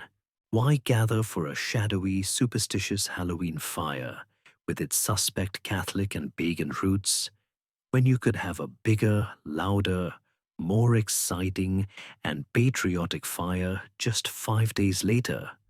Guy Fawkes Night didn't just eclipse Halloween. It hijacked its most potent symbol, the bonfire, and repurposed it for a new political cause. For the next 2.5 centuries in England, Halloween barely registered. It was bonfire night that owned the autumn darkness. The memory of Samhain, All Hallows' Eve, and its wandering spirits was almost completely burned away in the blaze of the Guy's funeral pyre. The old traditions were not dead, however. They were merely in exile, biding their time across the Irish Sea, waiting for a great tragedy that would carry them and the people who kept them alive to a new world. The funeral pyre of Guy Fawkes had, for all intents and purposes, consumed Halloween in England, leaving bonfire night as the undisputed king of the autumn darkness. But across the Irish Sea, in the green hills and peat-smoked cottages of Ireland, and in the highlands of Scotland, the old ways persisted. They had been driven underground by the Reformation, yes, but they had never been fully extinguished. Here, Halloween was not a dead letter in an ecclesiastical court. It was a living, breathing folk tradition, a night still crackling with an ancient, uncanny energy. It was a time for bonfires on the hills, for divination games with apples and nuts to predict the future, and for the mischief of guising. And most importantly, it was a night for hollowing out a humble root vegetable to carry a single, defiant flame through the darkness. For centuries, these traditions remained largely confined to their Celtic homelands, a regional curiosity unknown to most of the world. But in the middle of the 19th century, a biological catastrophe of unimaginable proportions would trigger a mass human exodus. And these resilient folk traditions, packed away in the hearts and memories of a desperate people, would be carried across the ocean on famine ships. The story of Halloween's journey to America is inextricably bound to one of the most devastating tragedies of the Victorian era, the Great Hunger, or An Gôt Amor, in Ireland. Beginning in 1845, A mysterious blight, a water mold called Phytophthora infestans, swept through the country with terrifying speed. It turned the potato, the staple food that sustained millions of the rural poor, into a black, foul-smelling mush in the fields. The crop failed year after year. The result was not just hunger, but mass starvation on a scale that is difficult to comprehend. Over 1 million people perished from starvation and the diseases that preyed on their weakened bodies. Another 2 million were forced to flee, embarking on a desperate voyage to escape what had become a land of death. They crowded onto rickety, disease-ridden vessels that came to be known as coffin ships, where countless more died during the brutal Atlantic crossing. These immigrants, who poured into the port cities of America, Boston, New York, Philadelphia, arrived with nothing. They were destitute, often traumatized, and faced with intense anti-Irish and anti-Catholic prejudice. They could not carry furniture or family heirlooms. All they possessed was what they held within them: their faith, their music, their stories, and their traditions. And among this intangible, precious baggage was Halloween. This mass immigration in the 1840s and 50s was the event that truly planted Halloween in American soil. While some traditions had been brought over earlier by Scottish and Protestant Ulster immigrants, they remained isolated. The sheer scale of the Irish Catholic immigration created a critical mass, introducing their vibrant, living version of the holiday into the urban melting pot. They brought their harvest games and their ghost stories, but most significantly, they brought with them a very specific and iconic piece of folklore, the tradition that would give the holiday its most enduring symbol. They brought the jack-o'-lantern. The orange grinning pumpkin we associate with Halloween is a purely American invention, but its ancestor was a gnarled, pale, and arguably much creepier Irish turnip. The original tradition is rooted in a popular folktale about a miserly, silver-tongued drunkard known as Stingy Jack. The story goes that Jack, a man known for his trickery, had the misfortune of running into the devil himself in a pub. The devil had come to claim his sinful soul, but Jack, thinking fast, convinced Satan to turn himself into a coin to pay for one last drink. The moment he did, Jack snapped the coin into his purse, which also contained a silver cross, trapping the devil. Jack only agreed to let him go after the devil promised not to bother him for another 10 years. A decade later, the devil found Jack on a country road. This time, Jack tricked the devil into climbing an apple tree to fetch him a piece of fruit. While Satan was in the branches, Jack quickly carved a cross into the trunk, trapping him once again. To secure his freedom, the devil had to make a much bigger promise: that he would never, ever claim Jack's soul. When Jack finally did die, years later, his dissolute life meant he was barred from entering heaven. He went down to the gates of hell, but the devil, true to his word and still nursing a grudge, refused him entry. Cursing Jack to wander in the eternal darkness between worlds, the devil mockingly threw him a single burning ember from the fires of hell to light his way. Jack, ever resourceful, took out a large turnip he had been gnawing on, hollowed it out, placed the ember inside, and began his endless, restless journey. He became known as Jack of the Lantern, or Jack-o'-lantern, and so in Ireland and Scotland, people began to carve their own lanterns on Halloween night. They would take a large turnip, a rutabaga or neep in Scotland, or even a large potato, and undertake the difficult task of hollowing it out. They would then carve a grotesque, demonic face into its side and place a candle or a glowing piece of coal inside. And here we find a wonderful folkloric mystery. What was the purpose of these ghoulish lanterns? Were they simply meant to represent Stingy Jack and other lost souls? A piece of macabre decoration? Or was there a deeper, magical purpose at work? Many folklorists believe these lanterns were a portropaica form of protective magic, like the monstrous gargoyles on a cathedral. Their terrifying faces were not meant to celebrate evil, but to ward it off. By carving and displaying this hideous visage, you were creating a powerful talisman that would frighten away any wandering evil spirits, including perhaps the spirit of Stingy Jack himself that might be abroad on that dangerous night. It was a way of fighting fire with fire, of holding up a monstrous mask to the darkness to protect the home within. When these Irish immigrants arrived in America, they brought the story and the tradition with them.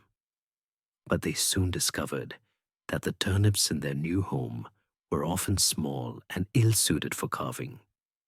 They did, however, find a native North American fruit that was perfect for the job: the pumpkin. It was larger, softer, easier to hollow out, and its vibrant orange color seemed to glow with an inner fire all its own.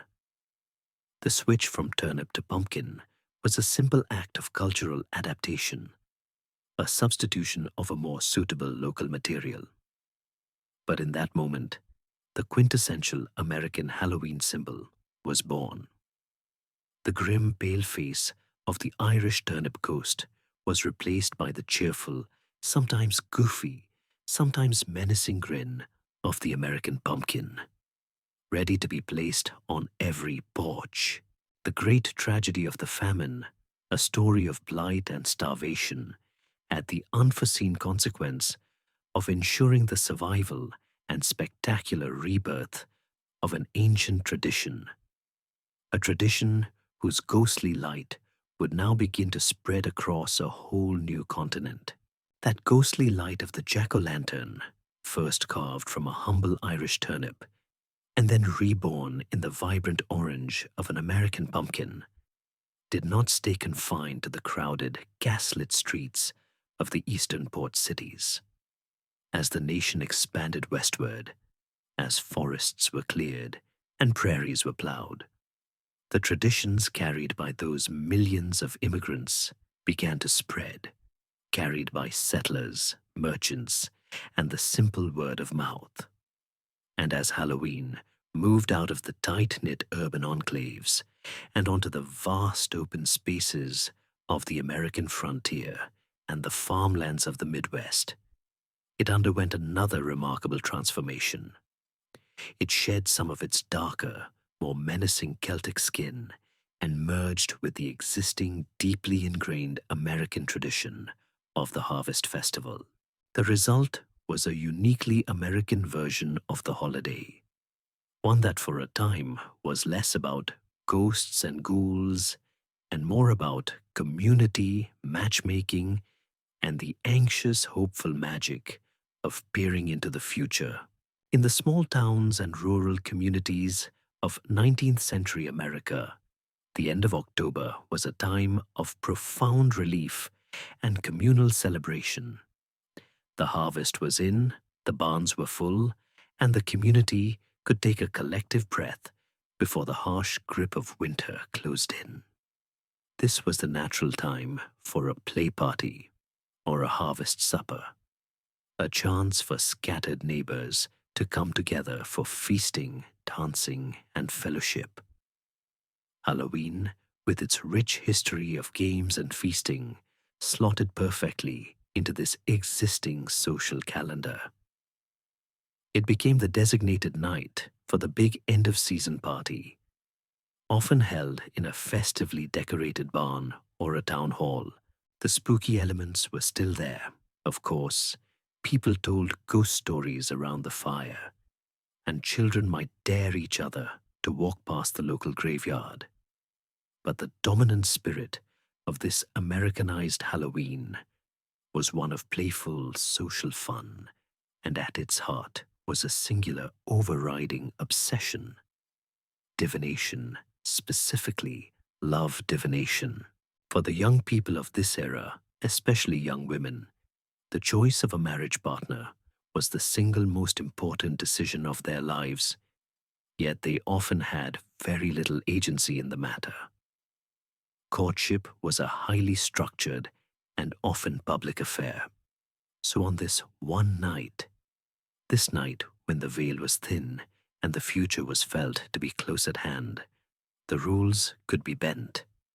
A whole battery of charming, slightly spooky games emerged, all designed to reveal the identity of one's future husband or wife. These were not just silly pastimes. They were a socially sanctioned way for young people to express their hopes and anxieties about their romantic futures, a form of folk magic dressed up as a party game. The apple, that ancient fruit of the harvest, remember, was central to many of these rituals. The most famous, of course, was bobbing for apples. A large tub would be filled with water and apples, and young people, with their hands tied behind their backs, would try to catch one with their teeth. The first to succeed was believed to be the first of the group who would marry. An even more direct form of apple. Magic involved the peel. A young woman would try to peel an apple in one continuous, unbroken strand. She would then swing the peel around her head 3 times and let it fall to the floor behind her. The shape the peel formed on the ground was believed to be the first initial of her future beloved. Another popular tradition involved nuts. A young couple might place 2 nuts on the hearth of a fire, naming one for each of them. If the nuts roasted quietly side by side, it signified a long and happy union. But if one or both of them hissed, cracked, and jumped away from the other, it was a bad omen, predicting a tumultuous and unfaithful relationship. This game, known as Nutcrack Night in parts of Britain, found a new and enthusiastic home in America. Perhaps the most eerie of these rituals were the ones that involved mirrors, which were often seen as portals or surfaces that could capture a fleeting glimpse of the other world. In one famous test of courage, a young woman was supposed to walk down a flight of stairs, backwards, holding a candle in one hand and a mirror in the other. If she was successful, the face of her future husband would appear in the glass. An even more daring version required her to go into a dark room at the stroke of midnight and sit before a mirror while eating an apple. The legend said that her future spouse would appear, looking over her shoulder. One can only imagine the terror and excitement of a young girl, her heart pounding in a silent house, her eyes straining in the flickering candlelight, where the slightest shadow or reflection could be interpreted as the face she had been waiting for her entire life. And this is where we encounter the quiet mystery of this period of Halloween's history. Were these games truly believed? Or were they just an excuse for flirtation, a way for a young man to help a young woman whose apple peel had fallen in a conveniently ambiguous shape? The answer is almost certainly both. Period magazines from the late 19th century, like Good Housekeeping, are filled with suggestions for Halloween parties, detailing these games with a kind of winking, sentimental tone. They were presented as charming, old-fashioned fun. Yet the sheer number and variety of these divination rituals, and the earnestness with which they were sometimes described, suggest something deeper. For people living closer to the rhythms of nature, in a world not yet illuminated by electric light or explained by scientific certainty, the line between a game and a spell was much finer.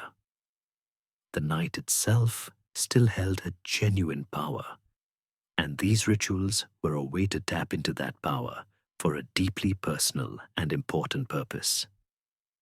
This version of Halloween, the harvest festival of matchmaking, was a far cry from the terrifying night of the Sea, and it was a world away from the commercialized, candy-fueled event we know today.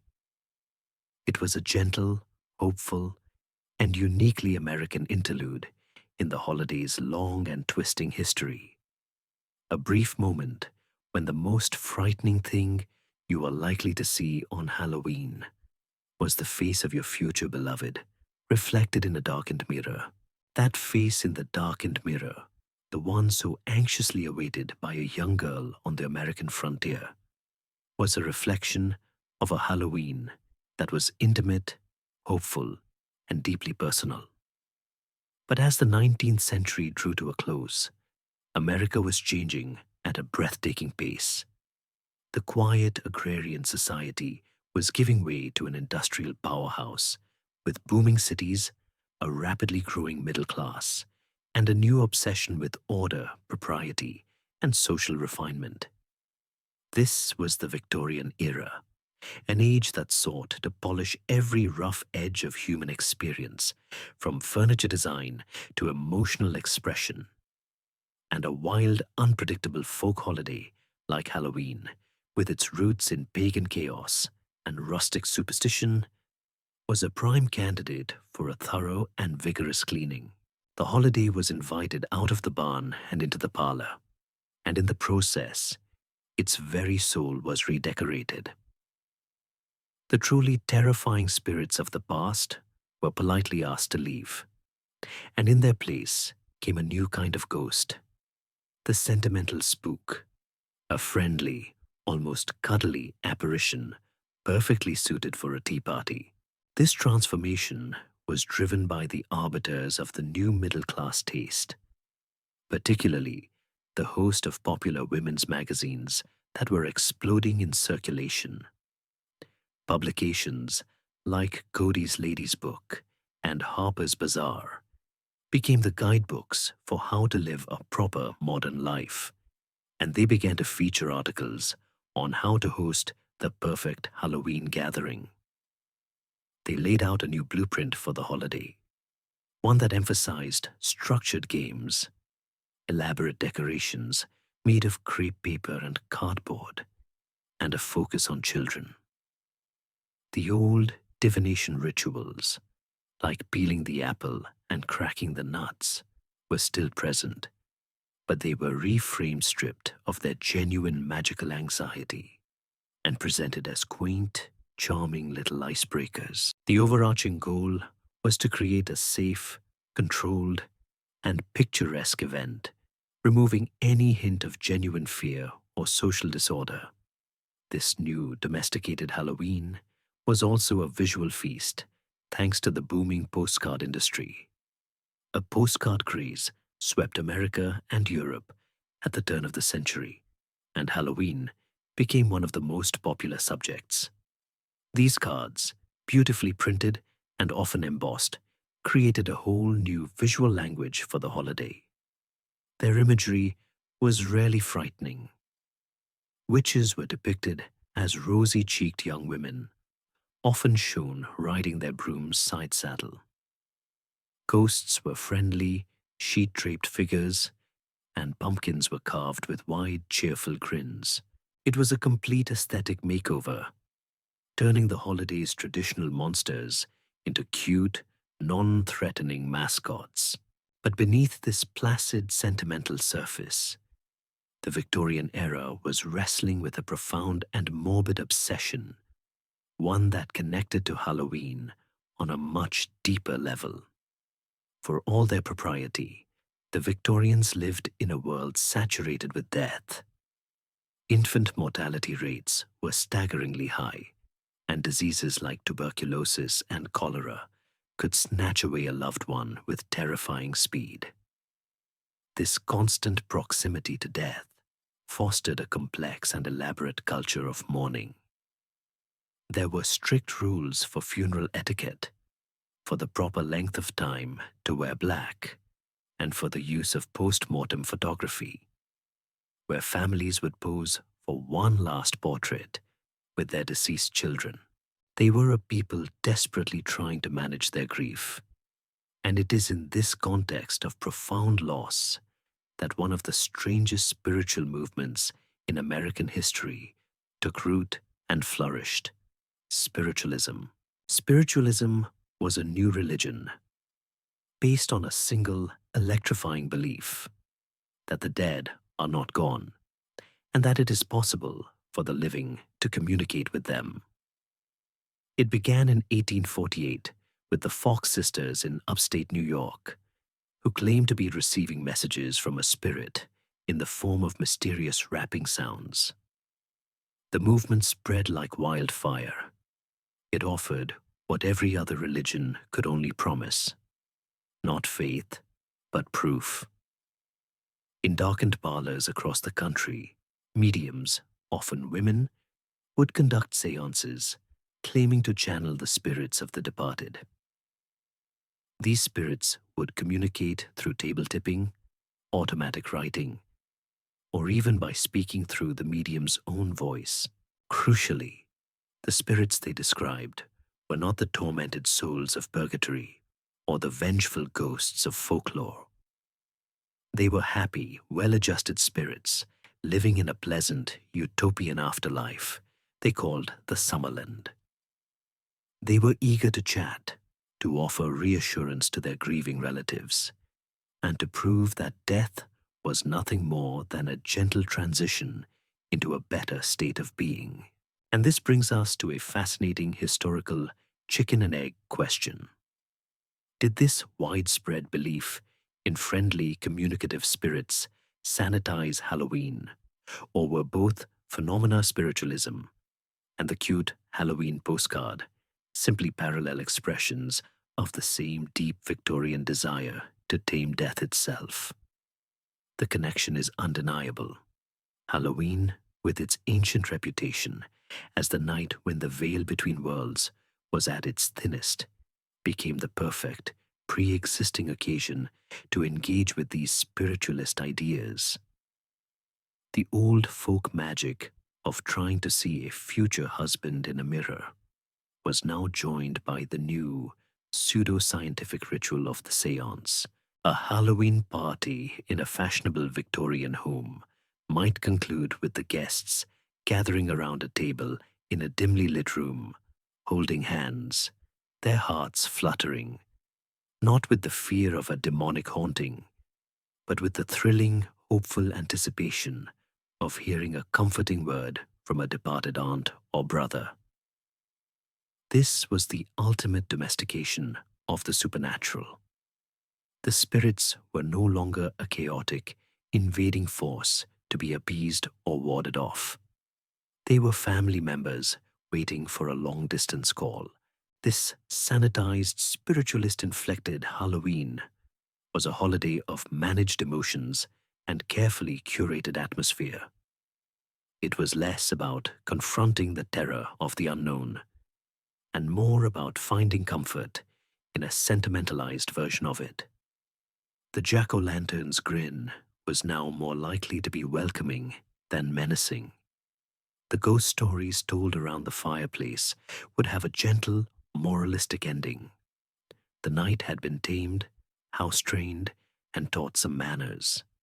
But this quiet, polite, and thoroughly civilized version of the holiday was a fragile piece. While the middle class was inside, playing games and politely listening for spirit rappings, a different energy was building outside on the darkening streets. The mischievous spirit that had been so carefully scrubbed from the parlor was about to erupt in a wave of vandalism and chaos that would threaten to destroy the holiday for good. The quiet, mannered world of the Victorian séance, with its gentle spirit rappings and sentimental ghosts, was a carefully constructed fantasy, a beautiful and fragile snow globe of a holiday. It was an attempt to impose order on a fundamentally chaotic tradition, to put the genie of the supernatural back into a respectable, parlor-sized bottle. But while the emerging middle class was inside, safely playing their matchmaking games and sipping cider, a very different kind of energy was gathering force on the streets outside. The mischievous spirit that had been politely shown the door was now picking the lock, and it was about to come roaring back, not as a playful sprite, but as a full-blown poltergeist of civic destruction. The playful pranks of the rural past were about to curdle into a wave of nihilistic vandalism so widespread and so costly that it would push the holiday to the very brink of extinction. For generations, the prank had been an accepted, if sometimes annoying, part of the Halloween tradition. In small rural communities, these tricks operated within a certain unspoken social contract. The classic pranks were about cleverness and inconvenience, not malice. A group of boys might spend hours carefully disassembling a farmer's wagon, piece by piece, and reassembling it on the roof of his barn. They might sneak out and tip over the neighbor's outhouser, a messy and unpleasant trick, to be sure, but one that was ultimately reversible. They might soap windows, switch shop signs, or steal a garden gate and hide it a mile down the road. These acts were a form of sanctioned misrule, a brief, annual release of youthful energy. The pranksters and their victims were neighbors. They knew each other, and there was an understanding that things would not go too far. It was a community letting off steam, and the cleanup the next day was part of the ritual. But as America roared into the 20th century, that social contract was shredded by the forces of urbanization and industrialization. The small, tight-knit community was replaced by the vast, anonymous city. Millions of people were now crowded together, and the young man who smashed a window or toppled a fence no longer had to look its owner in the eye the next morning. Anonymity is a powerful accelerant for bad behavior, and the old-fashioned, harmless pranks began to escalate into something much uglier. The gentle mischief of the farm gave way to the hard-edged vandalism of the street. Gangs of boys and young men, often from working-class neighborhoods and with little else to do, began to claim the night as their own. The pranks were no longer clever. They were simply destructive. They would stretch ropes across darkened streets to trip up cyclists and pedestrians. They would grease streetcar tracks on steep hills, sending the cars sliding dangerously out of control. They would set bonfires in the middle of streets, using paving blocks, stolen fences, and any other combustible material they could find. Smashing windows became a city-wide sport. Ringing a fire alarm and then disappearing into the night was a common and dangerous game. By the 1920s and into the Great Depression of the 1930s, the situation had reached a crisis point.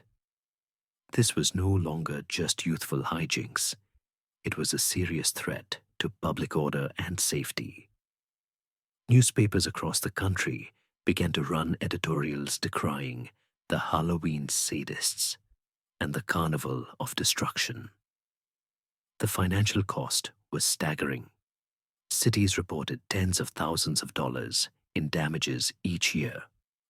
A fortune at the time from broken streetlights, damaged property, and the costs of deploying extra police and fire crews. In some places, the night before Halloween became the focus of the worst destruction, earning its own infamous regional names: Mischief Night in the Mid-Atlantic states, Goosey Night in parts of New Jersey, and most notoriously, Devil's Night in Detroit, where the setting of fires would eventually escalate into a terrifying annual tragedy. The holiday had become a full-blown municipal nightmare. And this brings us to the great, unanswered question of this era. Why? Why did a tradition of mostly harmless fun mutate into such a destructive force? One hypothesis, of course, is the simple one we've already touched on: urban anonymity. But many historians see deeper social currents at work. For one, this was an era of immense social strain. The Great Depression had left millions of young men unemployed, frustrated, and angry, with a deep-seated resentment towards property owners and figures of authority. The vandalism wasn't always random. It was often directed at the symbols of a system that they felt had failed them. Smashing the windows of a factory or derailing a streetcar owned by a powerful company could be seen as a desperate, incoherent act of protest. Another, more subtle theory suggests that this explosion of destructive masculinity was a reaction against the very Victorian taming of the holiday we just discussed. The sentimental, child-focused, indoor Halloween being promoted by the middle class had no room for the rough and tumble energy of adolescent boys. As the acceptable outlets for misrule were closed off, that energy didn't just disappear, it was displaced, erupting in a more extreme and antisocial form. In a way, the Halloween hooligans were violently rejecting the polite, parlor game version of the holiday, reclaiming the night for chaos and fear. They were, in their own destructive way, trying to put the trick back into Halloween. But the trick was now a brick through a window. The situation became so dire that civic leaders began to talk openly about the need to abolish Halloween altogether. It seemed the only solution. The holiday was on life support, its reputation in tatters, seen now as a menace to society. How could you possibly tame a beast like this? How could a community placate an army of young vandals? The answer, when it finally emerged, would be remarkably simple, and it would involve offering the hooligans a deal, a choice that would reshape the holiday forever. You could have a trick, or you could have a treat. That choice, trick or treat, seems so simple to us now, a piece of childhood doggerel, as natural as a nursery rhyme. But it was not born in a playground. It was forged in a crisis. It was the verbal equivalent of a peace treaty, an armistice offered by a generation of exhausted adults to the marauding armies of youthful vandals who had claimed the night. Faced with a holiday that had spiraled into a municipal nightmare of arson and broken glass, communities across North America began to realize that prohibition was impossible and suppression was futile. The only way to save Halloween was not to fight the anarchic energy of the youth, but to buy it off. And so began one of the most successful, if unintentional, campaigns of social engineering in modern history. The deliberate, organized effort to tame the pranksters by channeling their destructive energy into a safe, contained, and highly transactional ritual. The solution to the brick through the window, it turned out, was a candy bar in a bag. This was not an ancient tradition bubbling up from the mists of time. It was a conscious, modern invention, a desperate measure for desperate times. The first documented appearances of the phrase trick or treat in print are surprisingly recent, popping up in newspapers in the Western United States and Canada in the late 1920s and early 1930s. These early accounts describe it as a new and sometimes baffling phenomenon. One 1927 article from Alberta, Canada, explains the practice to its readers as if it were an exotic custom from a foreign land. noting how geysers would rattle on windows and doors, shouting their demand for a handout, with the implicit threat that a trick would be the consequence of a refusal. The practice seems to have spread slowly eastward, a grassroots movement that was then seized upon by civic organizers as the perfect antidote to the vandalism that plagued their cities. By the late 1930s, community groups, schools, and local businesses were actively promoting organized house to house trick or treating as a wholesome alternative to random destruction. They printed flyers, ran articles in local papers, and sponsored costume parades that would culminate in a sanctioned route through the neighborhood. It was, in essence, a protection racket, but a charming and socially acceptable one. The deal was simple. Homeowners would provide a small tribute, a treat, in the form of candy, fruit, or coins. And in return, the roving gangs of children would pass by their property peacefully, bestowing their blessing of non-destruction. It was a redirection of the night's core transaction. Remember the old traditions of souling and guising. The souler offered a prayer for a cake. The geyser offered a performance for a handful of nuts. Both were reciprocal exchanges. Trick-or-treating introduced a new, distinctly American, and much more direct formula: the threat of a negative consequence. The trick was the crucial element, the ghost of the vandalism that had brought the holiday to its knees. The phrase itself is a piece of genius, a playful but unambiguous warning. Give us what we want, or we will do what we have always done on this night. And here lies a subtle but fascinating historical mystery. How exactly did this specific formula of trick or treat emerge and become so universally dominant? While we can see its clear conceptual links to the mischief of the past and the performative begging of Irish and Scottish guising, the explicit threat is new. The geyser's performance was the trick they did for a treat. The American prankster's trick was what they did without a treat. Folklorists debate its precise origins.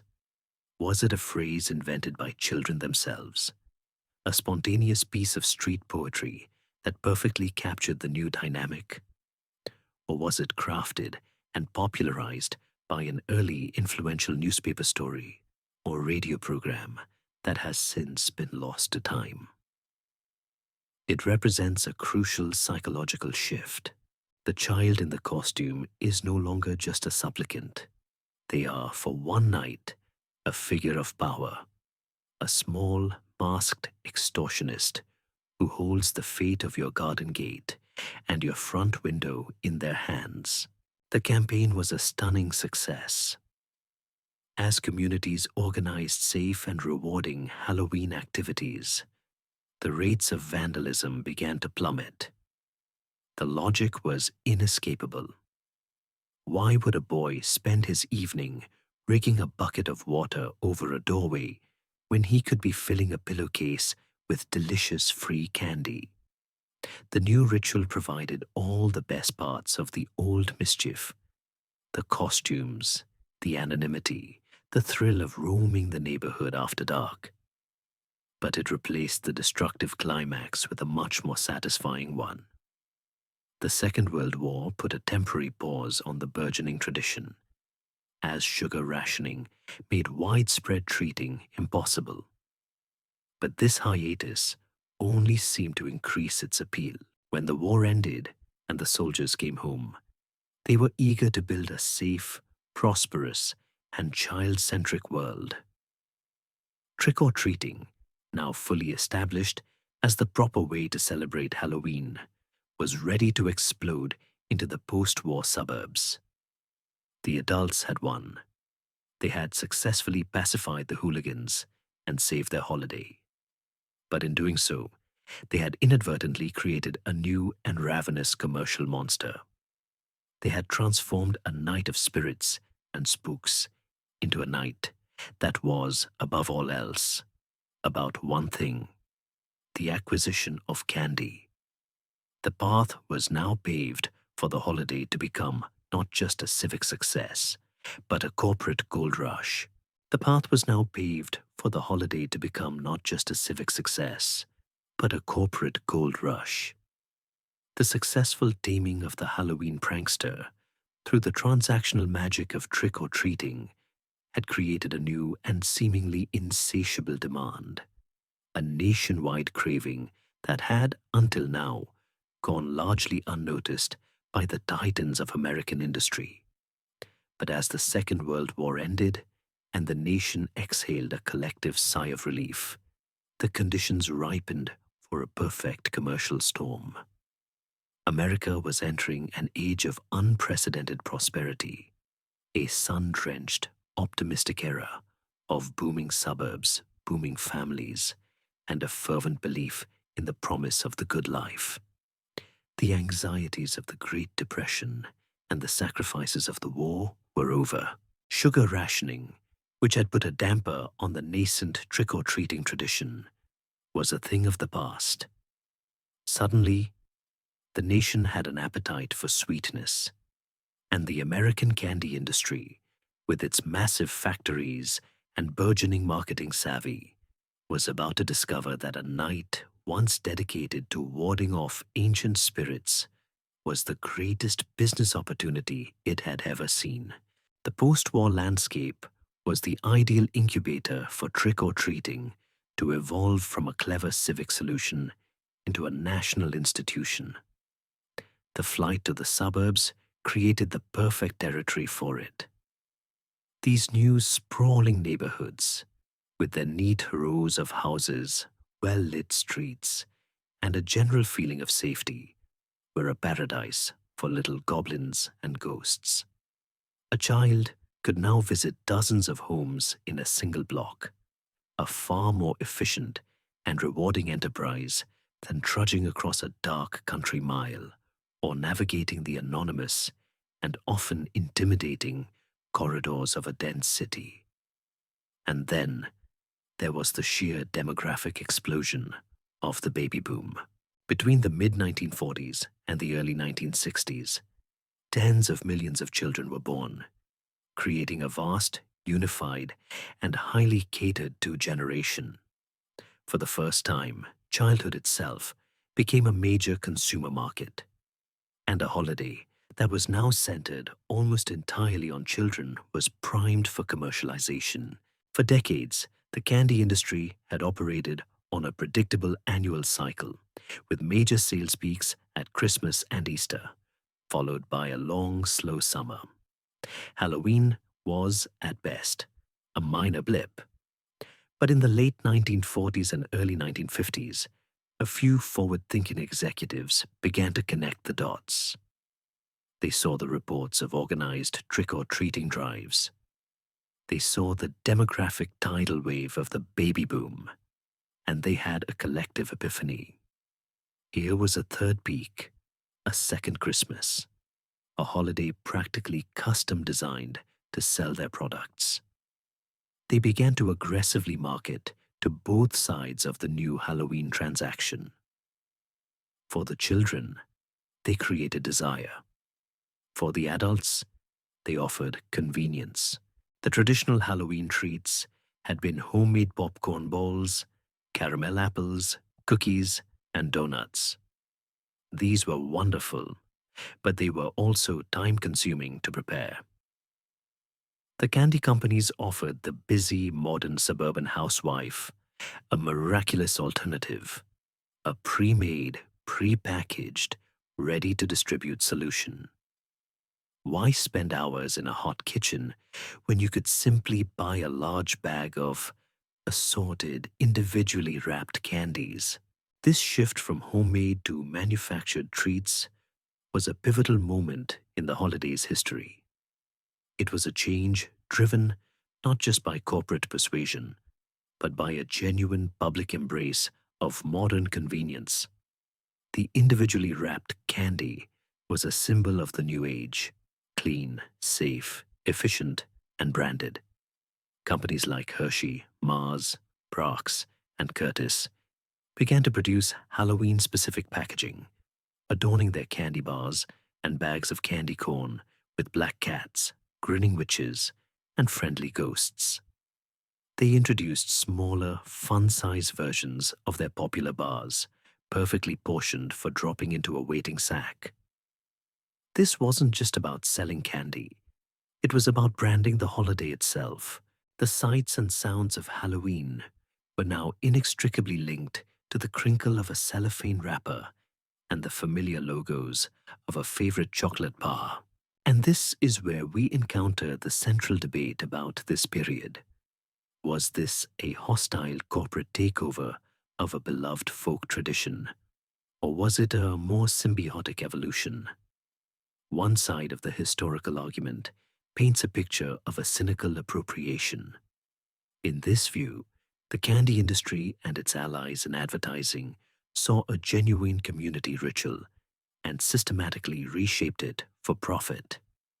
They used the new and powerful medium of television to broadcast a single, monolithic vision of Halloween, one in which the sole measure of a successful night was the weight of one's candy haul.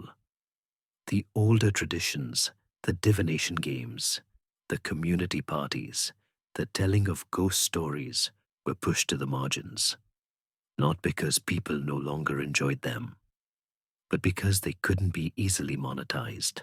The holiday was effectively hollowed out, its rich, spooky heart replaced with a nougat-filled center.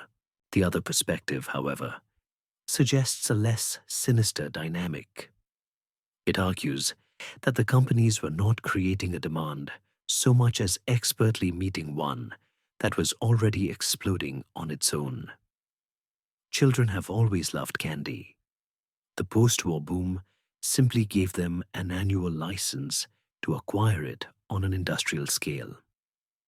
The candy industry didn't have to force anyone to participate. They just had to make it as easy and appealing as possible. The shift away from homemade treats, for instance, would later be accelerated by a growing public anxiety about safety, a fear of poisoned apples or razor blades that we will explore later. But in the 1950s, it was driven primarily by the consumer's own desire for a simpler, more modern way of doing things. In this view, the commercialization of Halloween was not a top-down imposition, but a partnership. The public provided the enthusiasm, and the corporations provided the fuel, in this case, mountains of high-fructose corn syrup. Whichever view you take, the result is undeniable. By the dawn of the 1960s, Halloween had been irrevocably transformed. The ancient night of the thinning veil, the medieval festival of souls, the mischievous night of the prankster-all, had been funneled into a single, dominant ritual of sugary acquisition. The pillowcase had replaced the bonfire as the holiday's central icon, and its history was now written not in folklore, but on the brightly colored wrappers of 1 billion candy bars. The brightly colored wrappers of 1 billion candy bars did more than just satisfy a sweet tooth. They were also a new kind of canvas. On them, a standardized set of spooky characters began to appear, a visual shorthand for the holiday that was instantly recognizable to every child in every suburb. There was the witch with her pointy hat, the ghost made from a simple white sheet, and the grinning jack-o'-lantern. But alongside these generic folk figures, a new and far more specific pantheon of monsters was rising to prominence. A gallery of rogues who were not born in the mists of ancient folklore, but in the flickering magical light of a dream factory in Southern California. As trick-or-treating created a national demand for costumes, and the post-war boom created a market to sell them, it was Hollywood that provided the templates. Specifically, one studio, Universal Pictures, would, in the course of a single, brilliant decade, single-handedly invent the faces of the modern Halloween monster, creating a set of icons so powerful they would overwrite centuries of myth and become the holiday's official, authorized ghouls. Before the 1930s, if you were to ask someone to describe a vampire, you would get 1,000 different answers. In Eastern European folklore, they were often bloated, ruddy-faced peasants, not aristocratic counts. In literature, they were monstrous and bestial. But in 1931, that all changed. Universal released its film adaptation of Bram Stoker's Dracula, and in the title role, a Hungarian actor named Bela Lugosi stepped out of a cardboard coffin, fixed the camera with his hypnotic, intense stare, and redefined the creature forever. Dressed in a tuxedo and a dramatic, high-collared cape, his hair slicked back, his accent a mesmerizing blend of the exotic and the menacing, Lugosi's Dracula was suave, seductive, and terrifyingly sophisticated.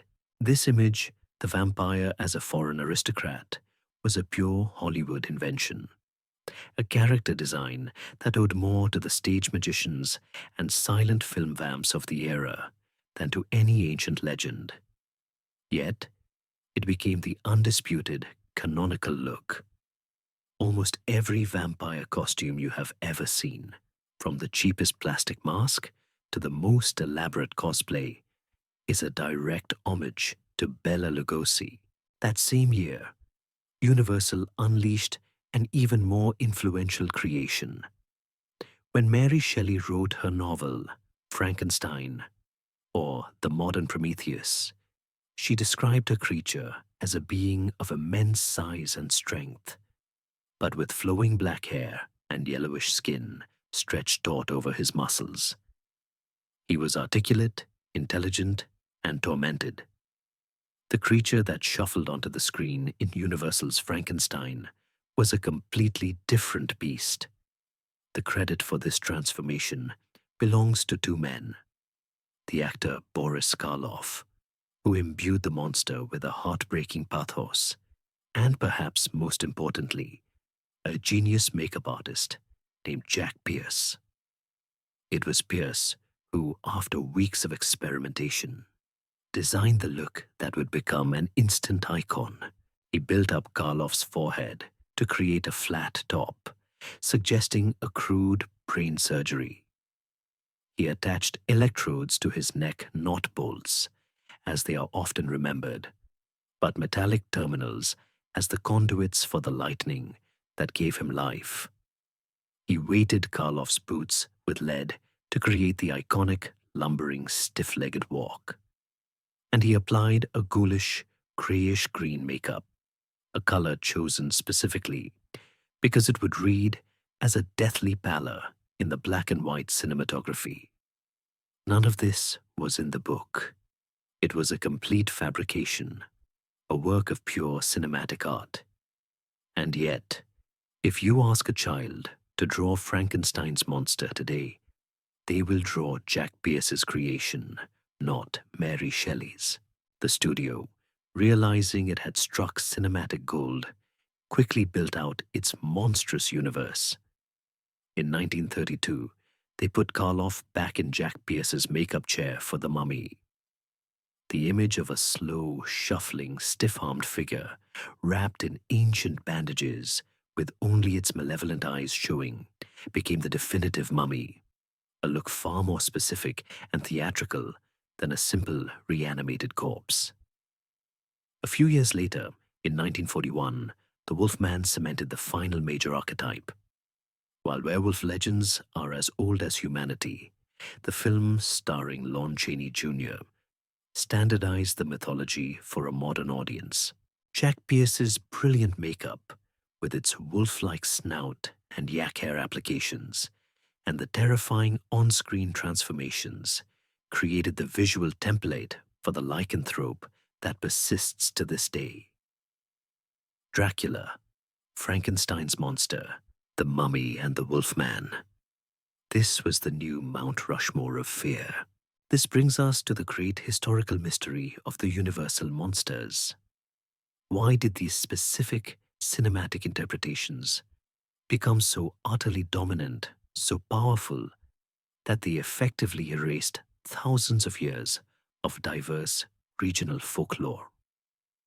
One theory points to the simple, overwhelming power of mass media.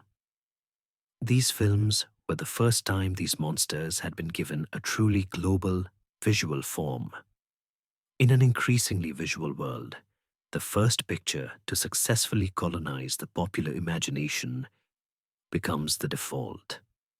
They arrived at the perfect cultural moment, just as cinema was solidifying its place as the most powerful storytelling medium on Earth.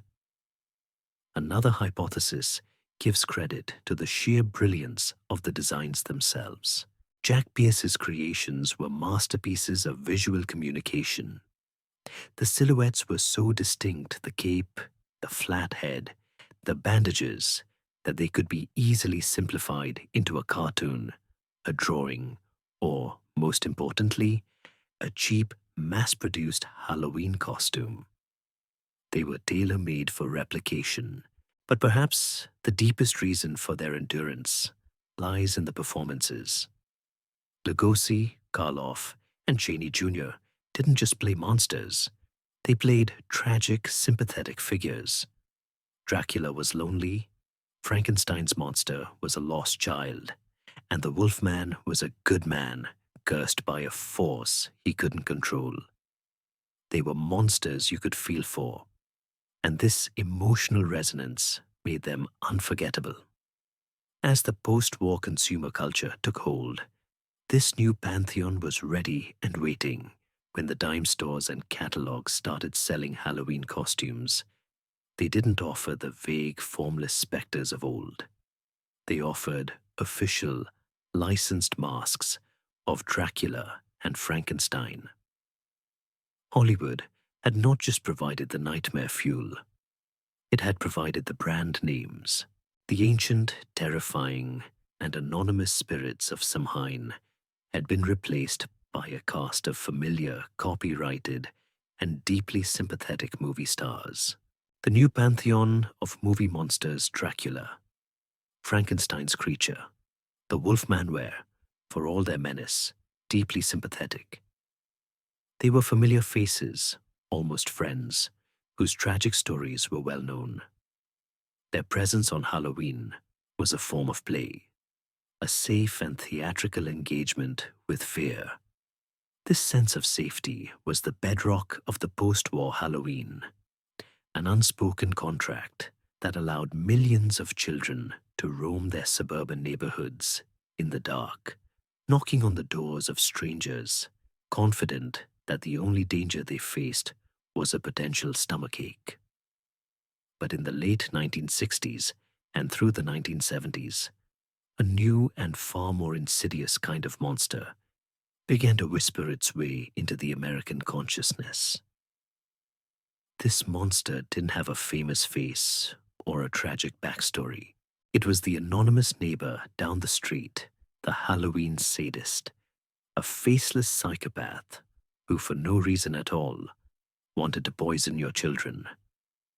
This fear, which began as a persistent urban legend, would eventually collide with a nationwide moral panic, creating a perfect storm of hysteria that would paint Halloween as a night of unimaginable, real-world danger and threaten to end the tradition of trick-or-treating forever. The stories began as rumors passed between anxious parents over backyard fences and on telephone party lines. A child in a nearby town had bitten into an apple and found a razor blade. A piece of chocolate had been laced with poison. Pins and needles were found inside a candy bar. These tales of tainted treats were the modern equivalent of a folk tale, a cautionary story that reflected a growing anxiety about the safety of an increasingly anonymous world. Folklorists who have studied these legends note that they were almost always unverifiable, happening to a friend of a friend in the next town over. Despite lack of any real evidence, the stories spread with incredible speed, amplified by local news reports that would often repeat the claims without substantiation. By the early 1970s, the Halloween sadist was a firmly established figure in the American imagination. Then, in 1974, the unthinkable happened. The urban legend came true, but in a way that was far more horrific than anyone had imagined. In Deer Park, Texas, an 8-year-old boy named Timothy O'Brien died after eating a pixie sticks laced with a fatal dose of cyanide. The story immediately made national headlines, confirming every parent's worst nightmare. Here was the proof, the terrible validation of all the rumors. But the truth of the case was far darker and more specific. The police investigation quickly revealed that the poison had not come from a stranger's house. It had been placed in the candy by the boy's own father, Ronald Clark O'Brien, who had also attempted to poison his daughter and several other children to cover his tracks, all in a monstrous plot to collect on life insurance policies. He was a monster, but he was not the anonymous Halloween sadist of legend. He was a murderer who used the pervasive cultural fear of tainted candy as the perfect camouflage for his crime. This crucial distinction, however, was lost in the ensuing media frenzy. The story cemented the legend as fact. The nuance was gone, replaced by the simple, terrifying headline, "A child had been poisoned by Halloween candy." And here lies the central frustrating mystery of this phenomenon. Why did the legend of the random poisoner persist with such incredible strength when the reality of the danger was, statistically speaking, almost zero? Sociologists and folklorists suggest that the fear was never really about the candy. It was a projection of a host of other, more legitimate anxieties. Parents were afraid of rising crime rates, of social decay, of a world that seemed more dangerous and less trustworthy than the one they grew up in. The poisoned apple was a potent symbol, a concrete manifestation of a free-floating fear. It was easier to worry about a razor blade in a Snickers bar than it was to confront the complex and often intractable problems of modern society. This simmering anxiety about hidden dangers to children was about to boil over into a full-blown national hysteria in the 1980s. The Satanic Panic, a new and terrifying narrative emerged, promoted by sensationalist daytime talk shows, fundamentalist religious groups, and even some law enforcement agencies. This narrative claimed that a vast, secret, and highly organized network of Satan-worshipping cults was operating in the shadows of American society. These cults, the story went, were engaged in kidnapping, ritualistic abuse, and even human sacrifice. It was a modern-day witch hunt, fueled by unsubstantiated, recovered memories and the testimony of supposed ex-Satanists who told lurid, detailed, and utterly fabricated stories of their time in the service of the devil. Halloween, with its built-in imagery of darkness, witches, and demons, became the natural focal point for this panic. It was rebranded as the Devil's Holiday, a night when the secret covens would come out of hiding to perform their most blasphemous rites. Law enforcement officials held seminars warning parents that these cults were on the lookout for specific sacrificial victims, often blonde-haired, blue-eyed children. Pet shelters urged people to keep their black cats indoors, fearing they would be rounded up for ritual slaughter. The holiday was no longer just about the threat of a lone psychopath with a poisoned candy bar. It was now portrayed as the high holy day for an organized army of evil. The fear was no longer on the margins. It was the mainstream narrative. Trick-or-treating, the act of sending one's child out into this night of supposed satanic terror, began to seem like an act of parental negligence. The tradition withered. Many towns and churches cancelled Halloween events altogether, replacing them with fall festivals or trunk-or-treat events held in the secure, well-lit confines of a church parking lot. The safe communal roaming of the 1950s was a distant memory. The night now belonged to fear, a fear that was baseless, but which felt, to millions of terrified parents, entirely and absolutely real. That fear, the one that saw a Satanist behind every suburban hedge and a razor blade in every apple, was a powerful and corrosive acid. It ate away at the trust and freedom that had defined trick-or-treating for a generation, driving the holiday indoors, behind the locked doors of community centers, and into the sanitized, well-lit safety of church parking lots. But the fear, for all its chilling power, did not kill the holiday's soul. It just changed its address. The fundamental human desire to flirt with the uncanny, to feel that delicious shiver of fright on a cold October night, had not been extinguished. It had simply been displaced. Parents who would no longer dream of letting their children roam the neighborhood freely were more than happy to pay for a controlled, supervised, and above all, safe scare. The demand for a good, old-fashioned haunting hadn't vanished. It had just gone looking for a safer venue. And in doing so, it inadvertently fertilized the ground for the growth of a brand new billion-dollar industry. The commercial haunted attraction, the idea of a purpose-built scare house, was not a new one. The concept of the theatrical descent into hell, for instance, was a staple of medieval passion plays, where an elaborate hell mouth, often a huge demonic head with a gaping maw, would belch smoke and devils to terrify the faithful. In the 19th century, Madame Tussauds Wax Museum in London discovered the morbid public appetite for its Chamber of Horrors, a separate gallery displaying the likenesses of notorious murderers and the gruesome relics of their crimes.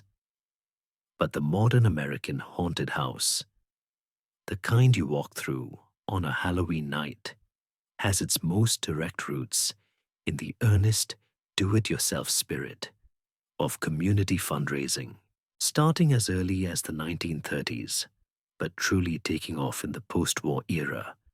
Civic organizations like the Junior Chamber, the JCs, were constantly on the lookout for novel ways to raise money for their charitable projects. The haunted house proved to be a stroke of genius. It was cheap to produce, relied on volunteer labor, and tapped directly into the seasonal spirit. These early charity haunts were masterpieces of low-tech ingenuity. They would take over an abandoned storefront or a school gymnasium for a few weeks in October, creating a winding maze out of black plastic sheeting and salvaged plywood. The scares were charmingly simple and deeply tactile. A volunteer in a cheap rubber mask would leap from a dark corner. You would be asked to stick your hand into a series of hidden bowls, feeling cold, wet spaghetti that was described as worms, peeled grapes that were eyeballs, and dried corn husks that were human skin. It was all very silly, very amateurish, and incredibly effective. It was a communal ritual, a town coming together to scare itself for a good cause. But in 1969, a very different kind of ghost entered the machine. In Anaheim, California, After years of development, Walt Disney Imagineering finally opened the doors to the Haunted Mansion.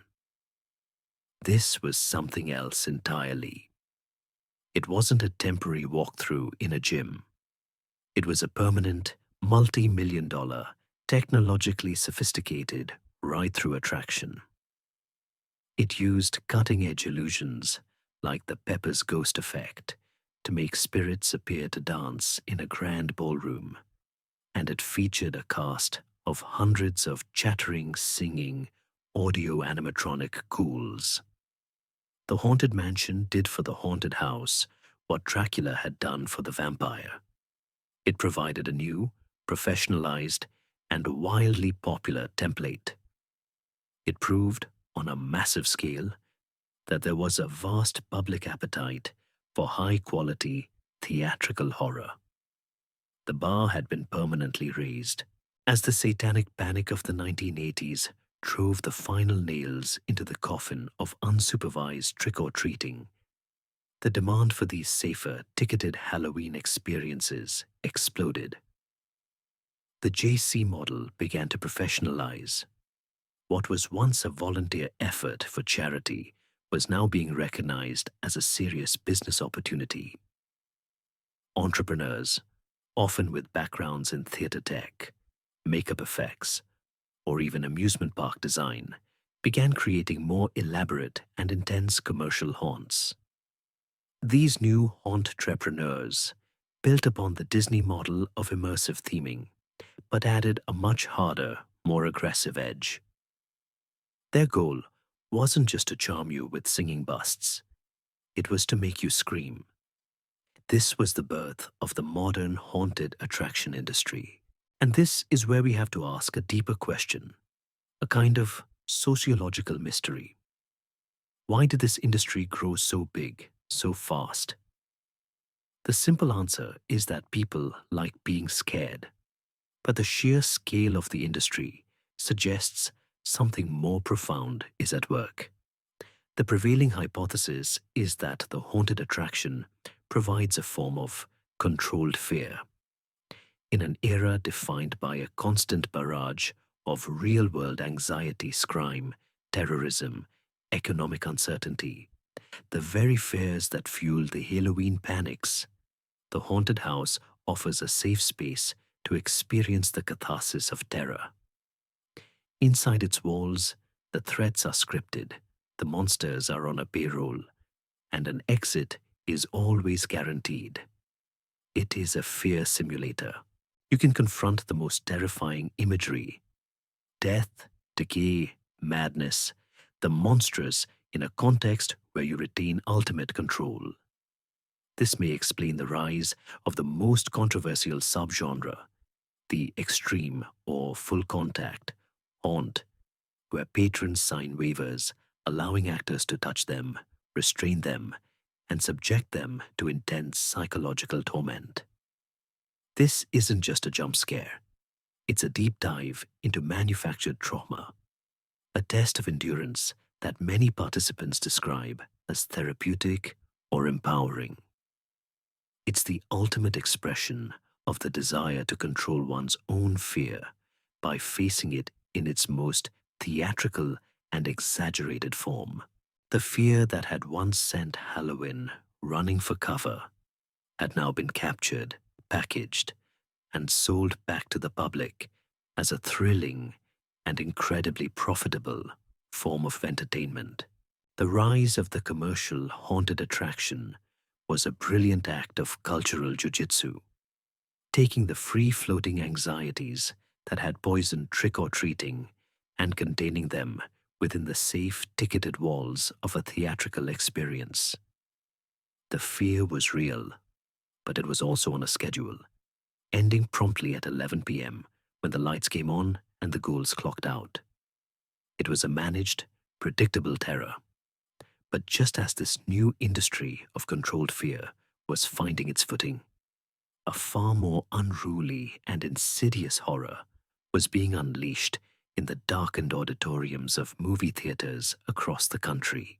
In 1978, a low-budget, independent horror film shot in just 20 days, would do more than just scare its audience. It would fundamentally and permanently re-engineer the emotional landscape of Halloween itself. It would take the vague urban legend anxieties of the Halloween sadist and give them a facer, blank, white, terrifyingly human face. That film was John Carpenter's Halloween, and its arrival signaled the end of the holiday's innocence. Before 1978, scary movies and Halloween had a casual relationship. You might watch a classic Universal monster movie on a late-night TV broadcast, but the connection was thematic, not intrinsic. The monsters of the past were largely figures of fantasy. Dracula lived in a remote Transylvanian castle, and Frankenstein's monster lumbered through a Gothic European dreamscape. Even the more modern horrors of the 1970s, like the demonic possession in The Exorcist or the cannibalistic chainsaw-wielding family in Texas, were extreme, almost mythic events happening to other people far away. John Carpenter's film was different. Its genius and its horror was its suffocating sense of normalcy. The film opens not in a crumbling crypt, but on a tree-lined street in the fictional and pointedly Midwestern suburb of Haddonfield, Illinois. It's Halloween night, 1963, and through the eyes of a 6-year-old boy, we watch him pick up a kitchen knife, walk upstairs, and murder his older sister. It's a shocking, brutal, and terrifyingly mundane act of violence. Flash forward 15 years, and that boy, Michael Myers, now a silent, catatonic man, escapes from a mental institution and returns to his hometown on a new Halloween night. The film that follows is a masterclass in suspense, but its power comes from the way it weaponizes the familiar, comforting iconography of the holiday. The jack-o'-lanterns grinning on the porches are no longer cheerful decorations. They are silent, ominous sentinels. The children in their costumes, marching from house to house, are not just playing a game. They are a mobile, oblivious herd, unaware of the predator moving silently among them. The very act of carving a pumpkin with a large kitchen knife, a staple of the holiday, is reframed as an act of potential violence. Carpenter transforms the entire suburban landscape, a place that was, for the baby boomer generation, the very symbol of safety and security, into a hunting ground. The danger is no longer in a haunted house on the hill. It's inside your own home, coming up the stairs. The film's most potent creation was, of course, its villain. Michael Myers, credited only as The Shape, was a radical departure from the tragic, misunderstood monsters of the past. He was not a creature to be pitied, he was a void. He never speaks, he never runs, and he displays no emotion. The iconic mask he wears, a cheap, mass-produced Captain Kirk mask, spray-painted a ghostly white with the eyes widened, was a stroke of chilling brilliance. It rendered him faceless, stripping him of all humanity and turning him into a symbol of pure, motiveless evil. His psychiatrist, Dr. Loomis, describes him in stark, mythic terms. I realized that what was living behind that boy's eyes was purely and simply evil. He wasn't a man. He was the boogeyman, a name the film explicitly uses, tapping directly into the most primal of childhood fears. And crucially, he was a local. He was the monster from your own town, the dark secret that every quiet neighborhood hides. And this leads us to the critical historical question that haunts the film's legacy. Did Halloween simply hold a mirror up to the anxieties of its time, or did it actively create a new set of fears that have distorted our perception of the holiday ever since? The late 1970s was a period of growing social anxiety. The trust and community spirit of the post-war era were eroding, replaced by a fear of random crime and a sense that the social fabric was unraveling. The urban legend of the Halloween sadist was already a symptom of this fear. Carpenter's film arrived at the perfect moment to tap into this vein of cultural paranoia. It took the abstract fear of the stranger and gave it a name and a face, or rather, a mask. It provided a powerful, terrifying, and endlessly repeatable narrative that confirmed everyone's worst fears. The call is coming from inside the house. The film's influence was immediate and profound. It almost single-handedly launched the slasher film craze of the 1980s, a genre built around its formula of a masked killer stalking and murdering teenagers. But its impact on the holiday was even deeper. After 1978, Halloween was no longer just a kid's holiday. It now had a dark, adult, and genuinely menacing side. The playful anonymity of wearing a costume was now shadowed by the murderous anonymity of Michael Myers. The figure of the babysitter, once a symbol of youthful responsibility, was now the archetypal victim. The film didn't just tell a scary story set on Halloween. It hijacked the holiday's entire aesthetic and infused it with a permanent sense of dread. The sweet, nostalgic, candy-coated Halloween of the 1950s was dead. And in its place was something sharper, colder, and infinitely more dangerous. The boogeyman was real, and he was coming home. The boogeyman, as John Carpenter had so terrifyingly envisioned him, was now real, and he had come home to the quiet, unsuspecting suburbs of America. He had taken a holiday of innocent, candy-coated fun and dipped it in a vat of cold, primal dread, turning every shadow into a potential threat and every mask into a question mark. But the thing about a truly potent monster, a truly successful story, is that it rarely stays home for long. In the final decades of the 20th century, as the world grew smaller, stitched together by satellite signals and fiber optic cables, this newly menacing Americanized version of Halloween began to pack its bags. The holiday that had been born in the Celtic mists, remade by the Roman Church, exiled by the Reformation, and then completely reinvented in the New World, was about to be exported, shipped back across the oceans as a finished product, a slick, shrink-wrapped, cultural package deal of candy, costumes, and commercialized fear. The boogeyman was going global, and he would receive a very different, and often bewildered, reception at every port of call. The primary engine of this global expansion was, of course, the overwhelming power of American popular culture.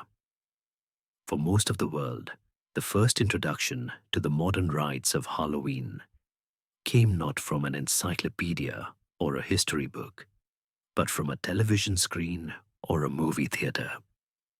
They saw it in Steven Spielberg's 1982 masterpiece, E.T. the Extraterrestrial, where the alien hero is cleverly disguised as a ghost, allowing him to wander unnoticed through a quintessential American suburb on Halloween night. This wasn't the terrifying Halloween of Michael Myers. This was a magical, heartwarming, and deeply appealing vision of the holiday as a night of wonder and community. They saw it in countless sitcoms, from Roseanne to Friends, where the annual Halloween episode became a staple, showcasing the characters in goofy costumes at a party, a familiar and relatable social ritual. They saw it in animated form In The Simpsons' beloved Treehouse of Horror specials, which brilliantly satirized the holiday's tropes while simultaneously cementing them in the global consciousness. This constant ambient exposure acted as a kind of cultural marinade, slowly and steadily familiarizing the world with the specific aesthetics of the holiday.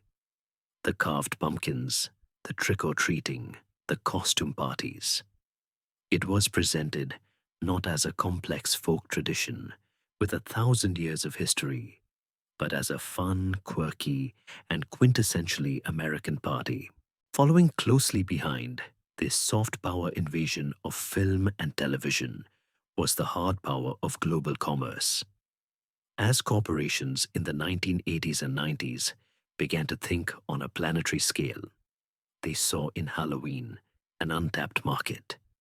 The costume manufacturers, the candy companies, the party supply stores, they all had a vested interest in creating a new season of spending between the summer holidays and Christmas. And so, American-style Halloween products began appearing on the shelves of stores in London, Tokyo, and Paris. Plastic jack-o'-lantern buckets, bags of candy corn, and rubber monster masks became the advance guard of this commercial colonization. The holiday was being sold not just as a night of fun, but as a ready-made kit, a complete, easy-to-assemble cultural event. The reaction to this influx was, and remains, a fascinating global patchwork of adoption, adaptation, and outright resistance. In some places, the seeds fell on incredibly fertile ground. Perhaps the most stunning example is Japan, a country that has embraced Halloween with an intensity that rivals, and in some ways surpasses, America's. But the Japanese did not simply import the holiday. They remade it in their own image. Trick-or-treating, the core ritual of the American holiday, remains a niche activity. Instead, the Japanese version of Halloween is an event primarily for young adults, a massive outdoor costume festival. It found a natural synergy with Japan's vibrant, pre-existing cultures of cosplay and street fashion. On the last weekend of October, the famous Shibuya crossing in Tokyo transforms into the world's largest, most spectacular, and most orderly costume party, with tens of thousands of people showing off incredibly elaborate and creative outfits. It is less about spooky scares and more about public performance, a joyful explosion of pop culture creativity. In Europe, the holiday's return was a much stranger and more complicated affair. It was, in essence, a re-importation of a distant ancestor. The folk traditions that had crossed the Atlantic with Irish and Scottish immigrants were now coming back, but they were dressed in the flashy, commercialized costume of their American great-grandchild. In the United Kingdom, this new American Halloween had to compete directly with the much-beloved homegrown tradition of Fawkes Night, and for many, the choice between a patriotic bonfire and an imported pumpkin was an easy one. In France, the reaction was famously divided. In the late 1990s, companies made a major push to introduce Le Halloween, but it was met with a fierce cultural backlash from critics who decried it as another example of unwelcome American cultural imperialism, a hollow commercial exercise designed to sell plastic junk. And yet, while the intellectual class scoffed, the holiday found a footing among the young as a great excuse for a costume party and a night of clubbing. And this brings us to the quiet, ongoing mystery of Halloween's global journey.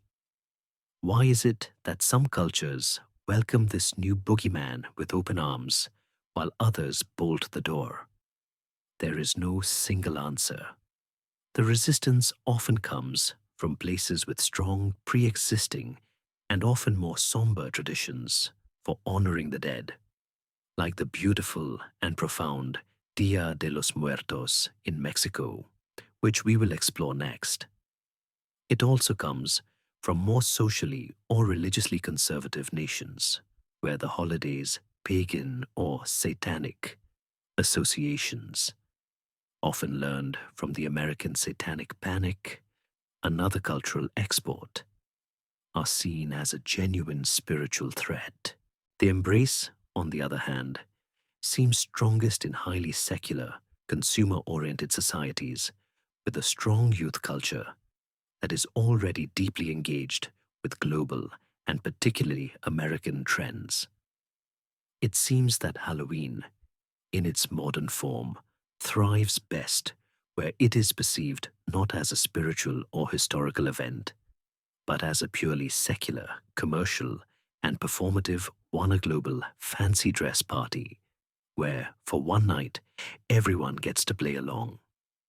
The ancient Celtic spirit, it turns out, is a surprisingly adaptable traveler, but it has discovered that it is not welcome in every house. The ancient Celtic spirit, it turns out, is a surprisingly adaptable traveler, but it has discovered that it is not welcome in every house. As the American boogeyman, clad in his commercialized costume, began his journey across the globe, he found that in some places, the door was not just bolted against him. It was already wide open, awaiting the arrival of a very different and much more beloved kind of guest. Nowhere was this truer than in Mexico, a land where the days straddling the end of October and the beginning of November are already occupied by a tradition so vibrant, so profound, and so deeply woven into the national soul that it has little room for a foreign ghost. This is the time of Dia de los Muertos, the Day of the Dead, a celebration that is often confused with Halloween by outsiders, but is, in its heart, its emotional and spiritual opposite. If the modern American Halloween has become a holiday about the thrilling fear of the anonymous dead, Dia de los Muertos is a joyous, loving celebration of the remembered dead. It is not about warding off spirits. It is about rolling out a brilliant, fragrant welcome mat for their annual journey home. The celebration is not a single day, but a multi-day festival that typically begins on the evening of October 31st, unfolds on November 1st as Dia de los Inocentes, honoring deceased children, and culminates on November 2nd, the Day of the Dead proper for the adults.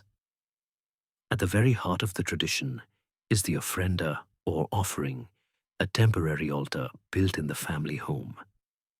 This is not an object of worship, but a beautiful and deeply personal invitation, a spiritual landing strip designed to guide the souls of departed relatives back to the world of the living for a brief reunion. These altars are often multi-tiered, covered in a clean white cloth, and laden with a carefully chosen collection of symbolic items. A photograph of the deceased is placed in a position of honor, the focal point of the entire display. Around it are arranged the four essential elements of nature, meant to refresh the spirits after their long journey. Water is left in a pitcher to quench their thirst.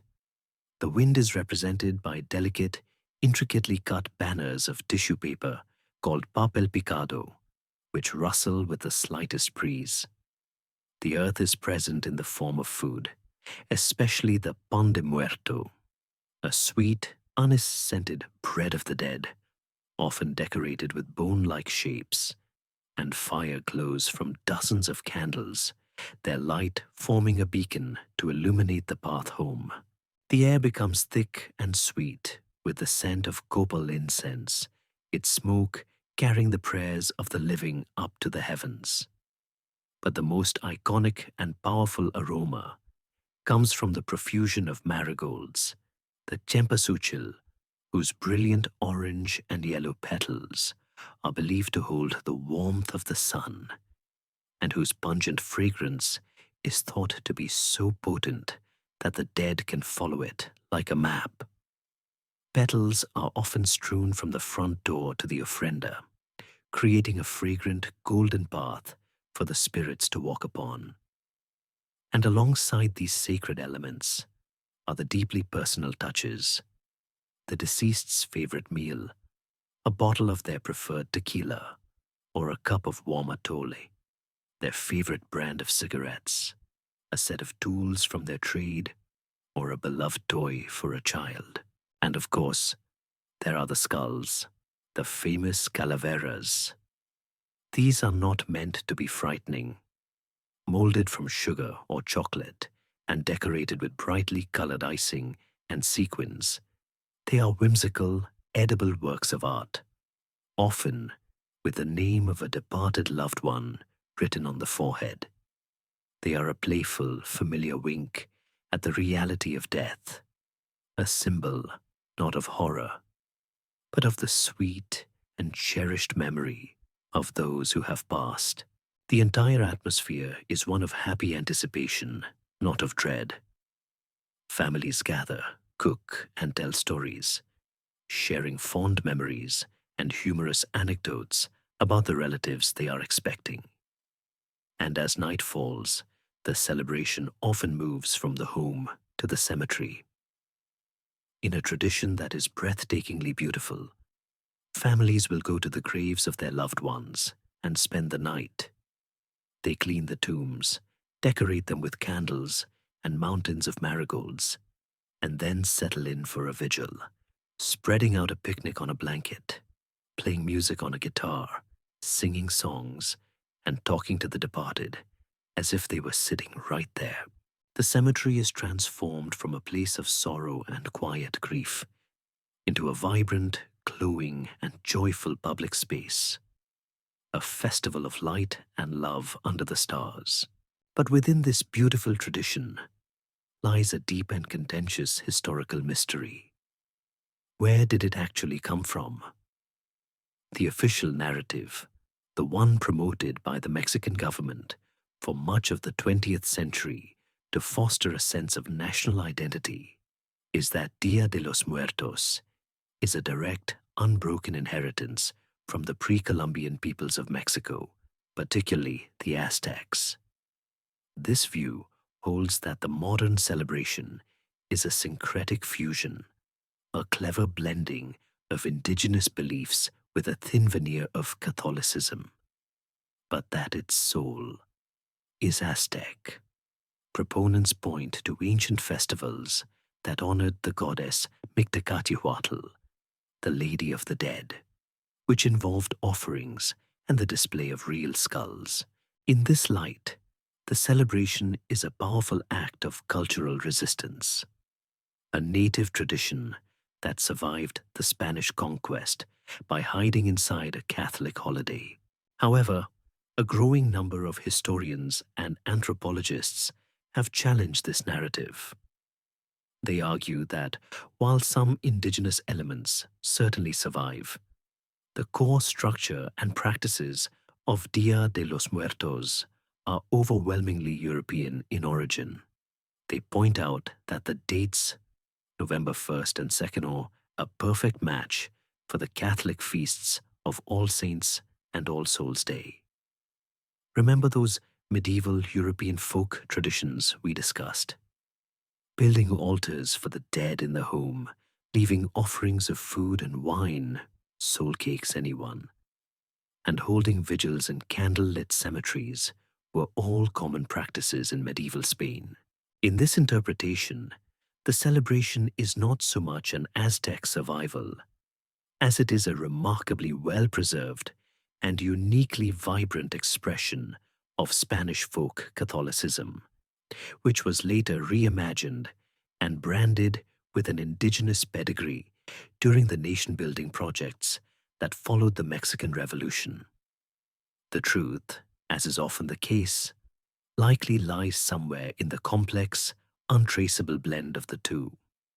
But whatever its precise origins, its spirit is unmistakable. It is a profound and beautiful conversation with mortality, one that chooses to answer the finality of death, not with fear, but with memory, music, marigolds, and love. The profound and beautiful conversation with mortality that defines Dia de los Muertos, a dialogue built on memory, music, and marigold stands in stark, vibrant contrast to the journey taken by its northern neighbor. While Mexican culture was carefully tending to a tradition of loving remembrance, mainstream American culture was running headlong in the opposite direction, transforming Halloween into a holiday of delightful, commercialized fear, a night of plastic monsters and sugary transactions. Yet, at the very same time that this commercial juggernaut was reaching its peak, a much quieter, more introspective movement was stirring in the cultural undergrowth. It was a movement of people who looked at the plastic masks and the mountains of candy and felt a deep sense of spiritual disconnect. They felt that a powerful, sacred, and ancient holiday had been hollowed out, its soul sold for a sack of fun-sized candy bars. And so, they embarked on a remarkable quest to reclaim the night, to strip away the centuries of Christian reinterpretation and commercial gloss, and to have a genuine, unmediated conversation with the ancient spirit of Samhain itself. This reclamation project was part of the broader religious and cultural phenomenon of neo-paganism, a diverse and decentralized umbrella term for a host of new religious movements that began to emerge and gain visibility in the mid-20th century. These groups, most famously Wicca, sought to revive or reconstruct the pre-Christian, nature-based religions of Europe. Drawing on a mix of historical sources, folklore, archaeology, and the Western esoteric tradition, they crafted new spiritual paths that emphasized a reverence for nature, the honoring of both a god and a goddess, and the celebration of the changing seasons. Central to this new earth-based spirituality was a liturgical calendar known as the Wheel of the Year, a cycle of 8 festivals, or Sabbats, that marked the solstices, the equinoxes, and the 4 cross-quarter days that fell between them. And of these 8 holy days, none was considered more potent, more sacred, or more magically charged than the one that fell on October 31st, Samhain. For contemporary pagans and Wiccans, Samhain is not just spooky season. It is the most important festival of the year. It is their New Year's Eve, their Day of the Dead, and their moment of deepest spiritual communion, all rolled into one. The core belief that animates their observance is the very one that would have been familiar to a Celtic farmer 2,000 years ago. That on this night, the veil between the world of the living and the world of the dead grows thin to the point of transparency. But for them, this is not a metaphor or a ghost story to be told for entertainment. It is a foundational theological reality, a sacred opportunity to connect with those who have passed beyond that veil. This connection is most often expressed through the creation of ancestor altars. Much like the ofrendas of Dia de los Muertos, these are deeply personal sacred spaces, set up in the home and laden with photographs of deceased family members, friends, and even beloved pets. They are decorated with autumn leaves, acorns, and other symbols of the final harvest, and on them are placed offerings of food and drink. A glass of wine for a grandmother, a piece of dark chocolate for a departed friend, a meal shared across the worlds. The night is also a time to contemplate the great cycle of life, death and rebirth. In many Wiccan traditions, Samhain marks the symbolic death of the horned god of the sun and the hunt. He sacrifices himself, descending into the underworld, just as the land itself descends into the darkness of winter. He will be mourned, but his death is not an end, for he is destined to be reborn from the womb of the goddess at the winter solstice, Yule. The night, therefore, belongs to the goddess in her guise as the crone, the wise old woman who has seen all cycles and understands the mysteries of death and endings. It is a time for introspection, for looking back at the past year, for letting go of old habits, sorrows, and regrets, the bloodletting of the soul, as one writer calls it, and for setting intentions for the new spiritual year that is about to begin. And because it is a time that is not a time, a moment that exists outside the normal flow of events, it is considered the most powerful night of the year for divination, for using tools like tarot cards, scrying mirrors, or runes to catch a glimpse of the path ahead. This earnest and deeply felt revival, however, stands at the center of a complex and often contentious historical debate. How much of modern Samhain is a genuine reconstruction of ancient practices, and how much is a modern invention? The honest answer is that it is by necessity, a bit of both. This is the great mystery of neo-paganism. It is not an ancient, unbroken lineage. The pre-Christian religions of Europe were effectively wiped out, their sacred texts destroyed, their oral traditions lost. What modern pagans have to work with is a fragmentary and often frustrating puzzle. The pieces include the accounts of their enemies, like Julius Caesar's descriptions of the druids, the later Irish myths, which were written down by Christian monks who reshaped them to fit their own worldview, and the surviving folk customs that were stripped of their original pagan meaning. Assembling these scattered, biased fragments into a coherent living religion is an act of both scholarship and profound creative faith. Early figures in the revival, like Gerald Gardner, the father of modern Wicca, were heavily influenced by the now discredited theories of academics like Margaret Murray, who argued that an organized pre-Christian witch cult had survived in secret for centuries. While her work has been largely debunked by historians, it provided a powerful and inspiring foundation myth for these new movements. This has created a fascinating tension within the pagan community itself. On one side are the Reconstructionists, who are deeply committed to academic rigor, striving to recreate the beliefs and rituals of a specific ancient culture, be it Celtic, Norse, or Romanas, accurately as the historical and archaeological record will allow. On the other side are the eclectics, who feel that while history is an important guide, personal spiritual experience and creative adaptation are equally valid, allowing them to blend traditions and forge a path that is meaningful to them in the 21st century. What is certain is that while the world outside is putting on a plastic mask to play a game, a growing number of people are using the same night to remove the mask, to peer through the veil, and to have a real conversation with the ghosts of their ancestors and the soul of the dying year. While the neo-pagans were quietly seeking to remove the modern mask of Halloween, hoping to have a more authentic conversation with the ancient soul of the dying year, the rest of the world was busy putting on a new and far more demanding mask, a digital one.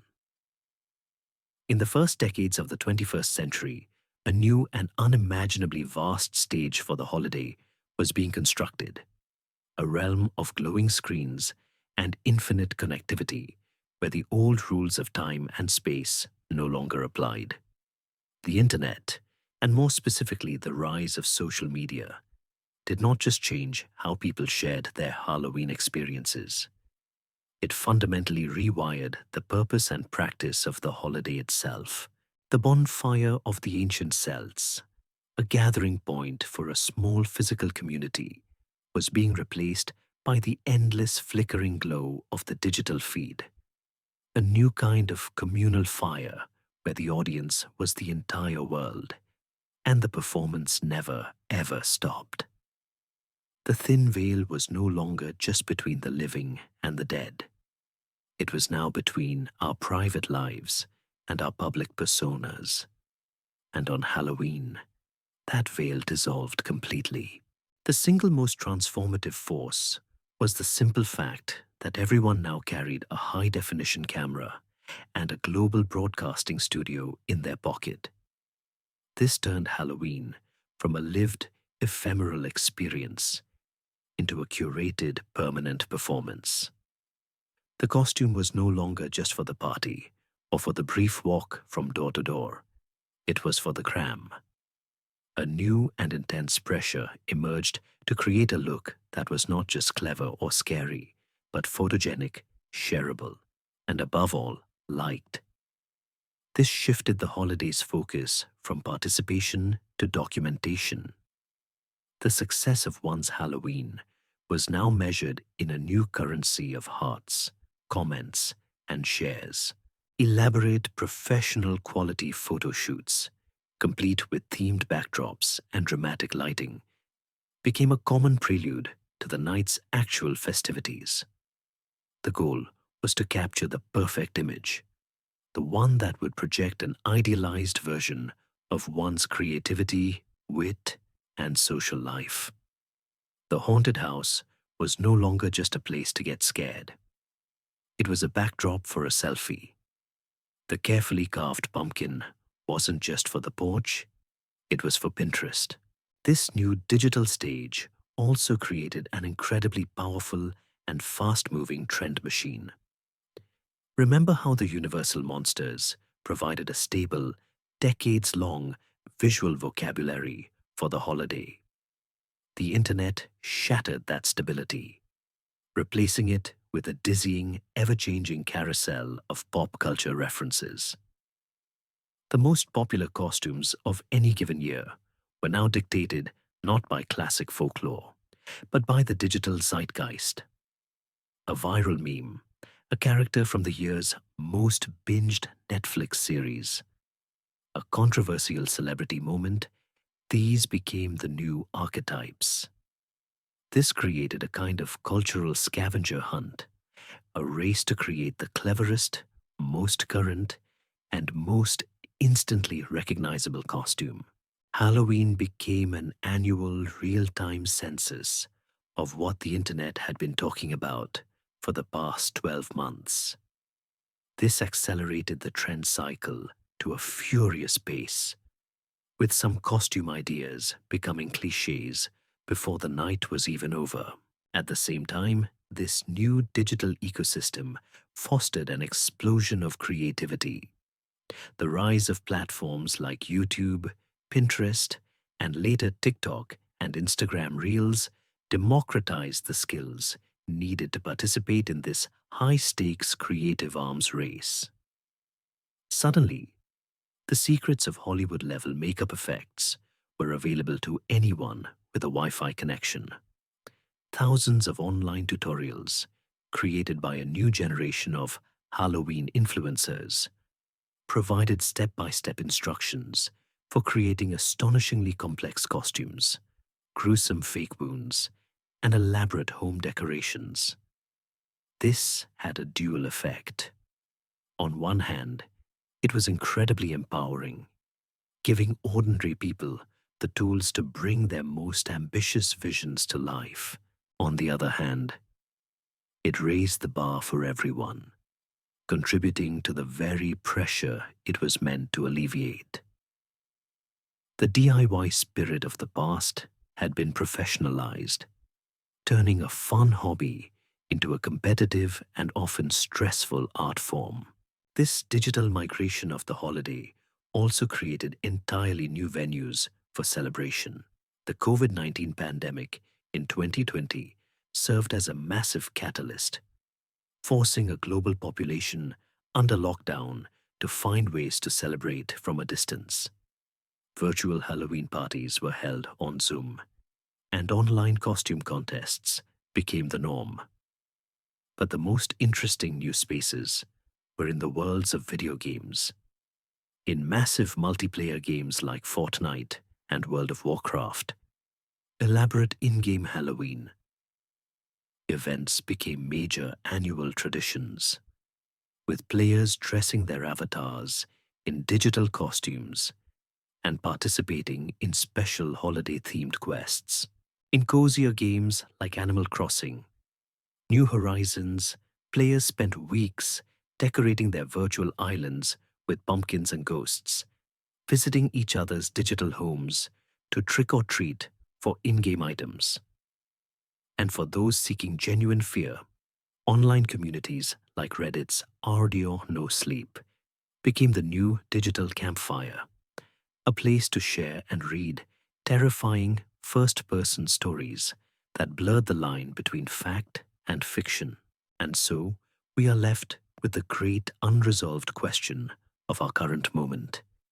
Is this digital haunting a good thing? Is the performance of Halloween on social media a hollow, narcissistic echo of a once communal tradition, reducing a night of real-world interaction to a hunt for individual validation in the form of likes? Or is it simply the next logical evolution of the holiday, a new and powerful way of building community? Perhaps the digital feed is the new village square, a digital bonfire where we gather not with a few dozen neighbors, but with millions of people from around the globe to share our creativity, to play with our identities, and to celebrate the strange and the spooky together. The ancient guisers went from door to door, performing for their neighbors.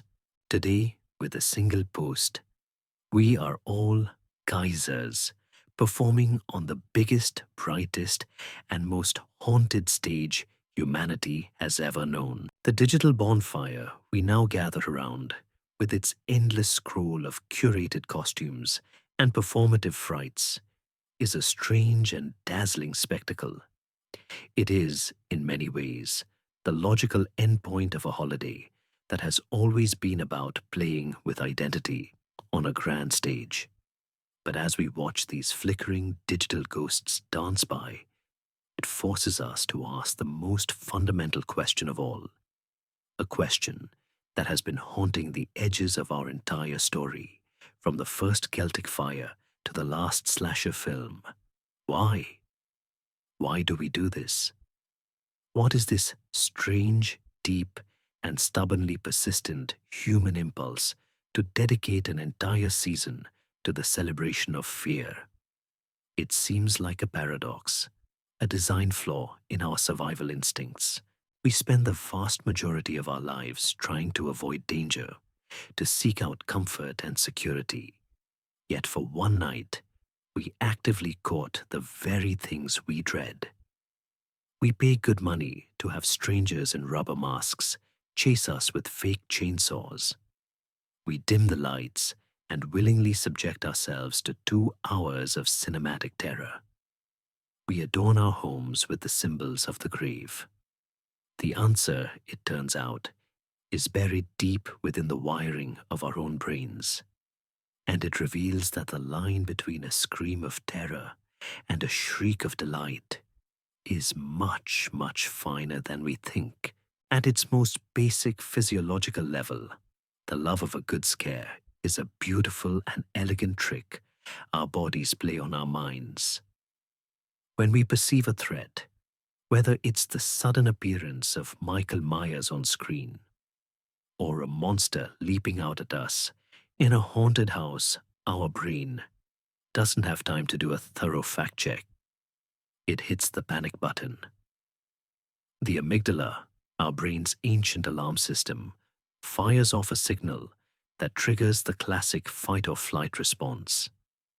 Your body is flooded with a potent chemical cocktail, adrenaline, which sharpens your senses and gives you a jolt of energy, endorphins, the body's natural painkillers, and dopamine, the neurotransmitter of pleasure and reward. Your heart pounds, your breathing quickens, your muscles tense. You are, for a split second, a perfectly tuned survival machine, ready to either fight for your life or run for the hills. But then, almost immediately, another part of your brain, the more rational, analytical cortex, catches up. It assesses the situation and sends out an all-clear signal. Wait a minute, this is just a movie. That's a teenager in a costume. We are perfectly safe. And this is where the magic happens. The threat is gone, but the chemical rush is still sloshing around in your system. You're left with this massive surge of energy, this feeling of heightened awareness and euphoria, but without any actual danger to deal with. The brain, it seems, loves this feeling. It's a kind of neurochemical roller coaster, a high-intensity experience that ends not in trauma, but in a wave of relief and a giddy sense of accomplishment. We have faced the monster, and we have survived. This phenomenon, which scientists call recreational fear, is the engine that powers the entire horror industry. It explains why we can enjoy experiences that on paper should be nothing but unpleasant. The key is the context of safety. We know the ride will end. We know the movie isn't real. And we know the ghoul in the haunted house has a break scheduled at 10 p.m. This knowledge allows our brain to relabel the physiological arousal of fear as excitement and fun. But this chemical explanation, as neat as it is, only tells us how we enjoy being scared, not why we seek it out in the first place. The deeper psychological roots of Halloween tap into two other fundamental human needs: the need to play with identity and the need to confront our own mortality. Remember the medieval guisers disguising themselves to go from door to door. The costume is not just a decoration, it's a temporary visa to another self. In our everyday lives, we are all bound by a complex web of social roles, expectations, and anxieties. We are parents, employees, students, neighbors. On Halloween, the mask offers a profound and liberating anonymity. For one night, you can shed your skin and become anything: a creature of terrifying power, a character from a beloved story, a walking, talking pun. This act of identity play is a powerful psychological release valve, a chance to step outside the rigid confines of the self and explore the parts of our personality that we normally keep hidden. Even more profoundly, Halloween serves as our culture's designated annual appointment with death. We live in a society that is often deeply uncomfortable with the topic of mortality. We tuck it away in hospitals and funeral homes, speaking of it in hushed tones and gentle euphemisms. But the fear of our own non-existence is the great foundational anxiety of the human condition.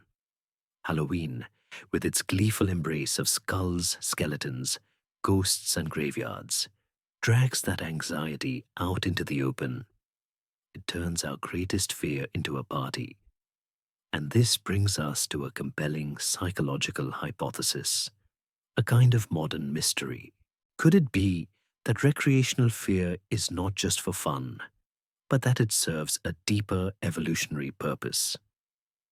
Some psychologists and evolutionary biologists theorize that these controlled fear experiences act as a kind of threat simulation.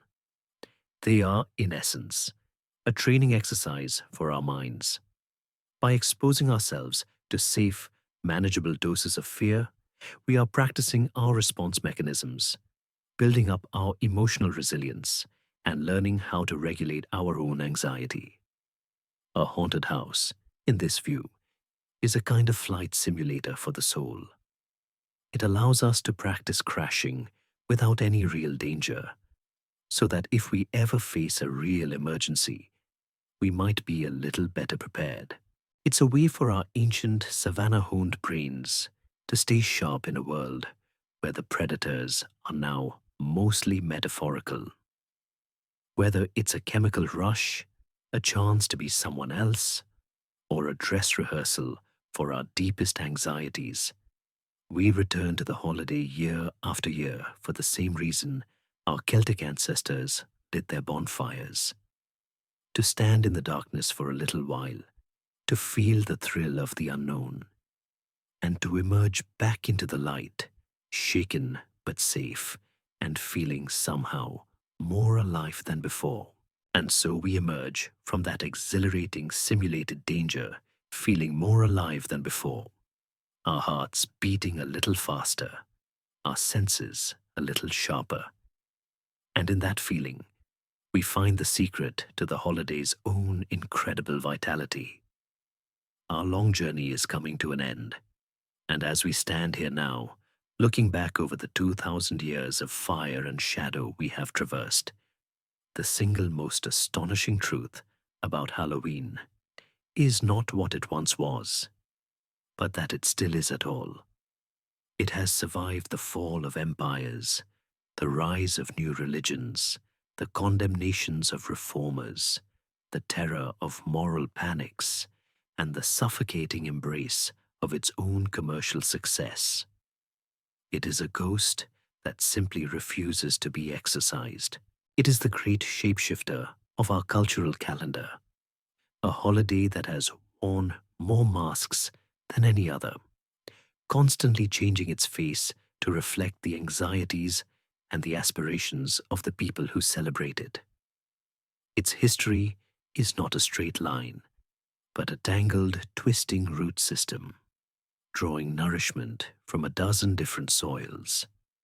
A story not of a single monolithic tradition, but of a persistent, powerful idea. That idea, the single unbroken thread that connects the ancient Celt, shivering by his bonfire, to the modern teenager shivering in a movie theater, is the belief in the thinning of the veil. It is the one piece of Halloween's spiritual DNA that has never been mutated out of existence. The nature of what lies on the other side of that veil has changed dramatically, of course. For the druid, it was the awesome and amoral power of the Ao Sea. For the medieval monk, it was the sorrowful souls of purgatory. For the Victorian spiritualist, it was a talkative, beloved relative waiting on the line. For the child of the 1980s, it was the boogeyman, Michael Myers, stalking the placid streets of the suburbs. But the veil itself, that intoxicating, terrifying, and sacred sense of proximity to the other, has remained the holiday's constant beating heart. Every other tradition is just a different method for negotiating with that proximity. The offering left on a doorstep, the prayer of the solar, the protective grin of a jack-o'-lantern, the defiant scream in a haunted house. They are all just different ways of talking to the darkness. The holiday's second great talent, the one that has ensured its survival, is its incredible capacity for absorption. It is a cultural omnivore. When it encountered the Roman harvest traditions, it took the apples and the nuts. When Christianity arrived, it put on the costume of All Saints' Day and carried on. It has swallowed whole genres of film, absorbed the rituals of community fundraising, and in our own time, it has learned to digest and regurgitate pop culture at the speed of the internet, turning a fleeting meme into a costume in a matter of hours. It is this very lack of a fixed sacred text or a central dogmatic authority that has been its greatest strength. It is a holiday of the folk, a bottom-up celebration that belongs to no one and therefore belongs to everyone. It is perpetually unfinished, a story that we are all, collectively, still writing. The mainstream historical fact of our current chapter is its sheer staggering scale, a multi-billion-dollar global industry, a cornerstone of the annual retail economy, a commercial force as potent as any ancient spirit. And this brings us to the final, forward-facing mystery, the open question that we must leave unanswered. What mask will it wear next? What will the Halloween of the future look like? We can see the faint outlines already. Perhaps the haunted house will migrate entirely into virtual reality, offering scares that are perfectly tailored to our own algorithmically determined fears. Perhaps the digital bonfire of social media will fragment the holiday completely, creating 1,000 different niche Halloweens, celebrated in insulated online communities. Will the growing realities of climate change one day make the pumpkin, that quintessential symbol of the American harvest, an expensive, nostalgic luxury, forcing us to find a new vegetable to carry the light, just as our ancestors once traded the turnip for the pumpkin? Will a new moral panic, born of anxieties we can't yet imagine, rise up to try and tame it all over again? The history we have explored suggests that the holiday will not just survive these changes, it will devour them, incorporating them into its ever-expanding mythology. It will find a way to make our future anxieties into a new kind of game, a new kind of monster, a new kind of ghost story. Because in the end, that is all it has ever been. It is our oldest story, the one that acknowledges the coming of the dark, the one that reminds us that the harvest always ends, that winter is always waiting.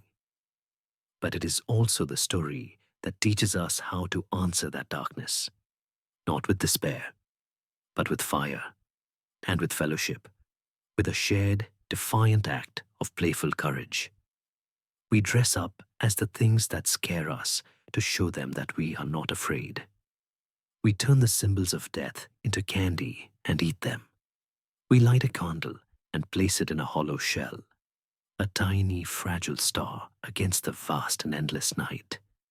And in that simple, ancient act, we find a strange and powerful comfort. Our long night's tale is over now. The fire is burning low. I hope this journey has brought you some peace, some comfort, and perhaps a little spark of wonder. Thank you for listening. Rest well, sleep soundly. And when you blow out your own candle, perhaps you'll feel, just for a moment, that warm and welcome sense of being a little more alive.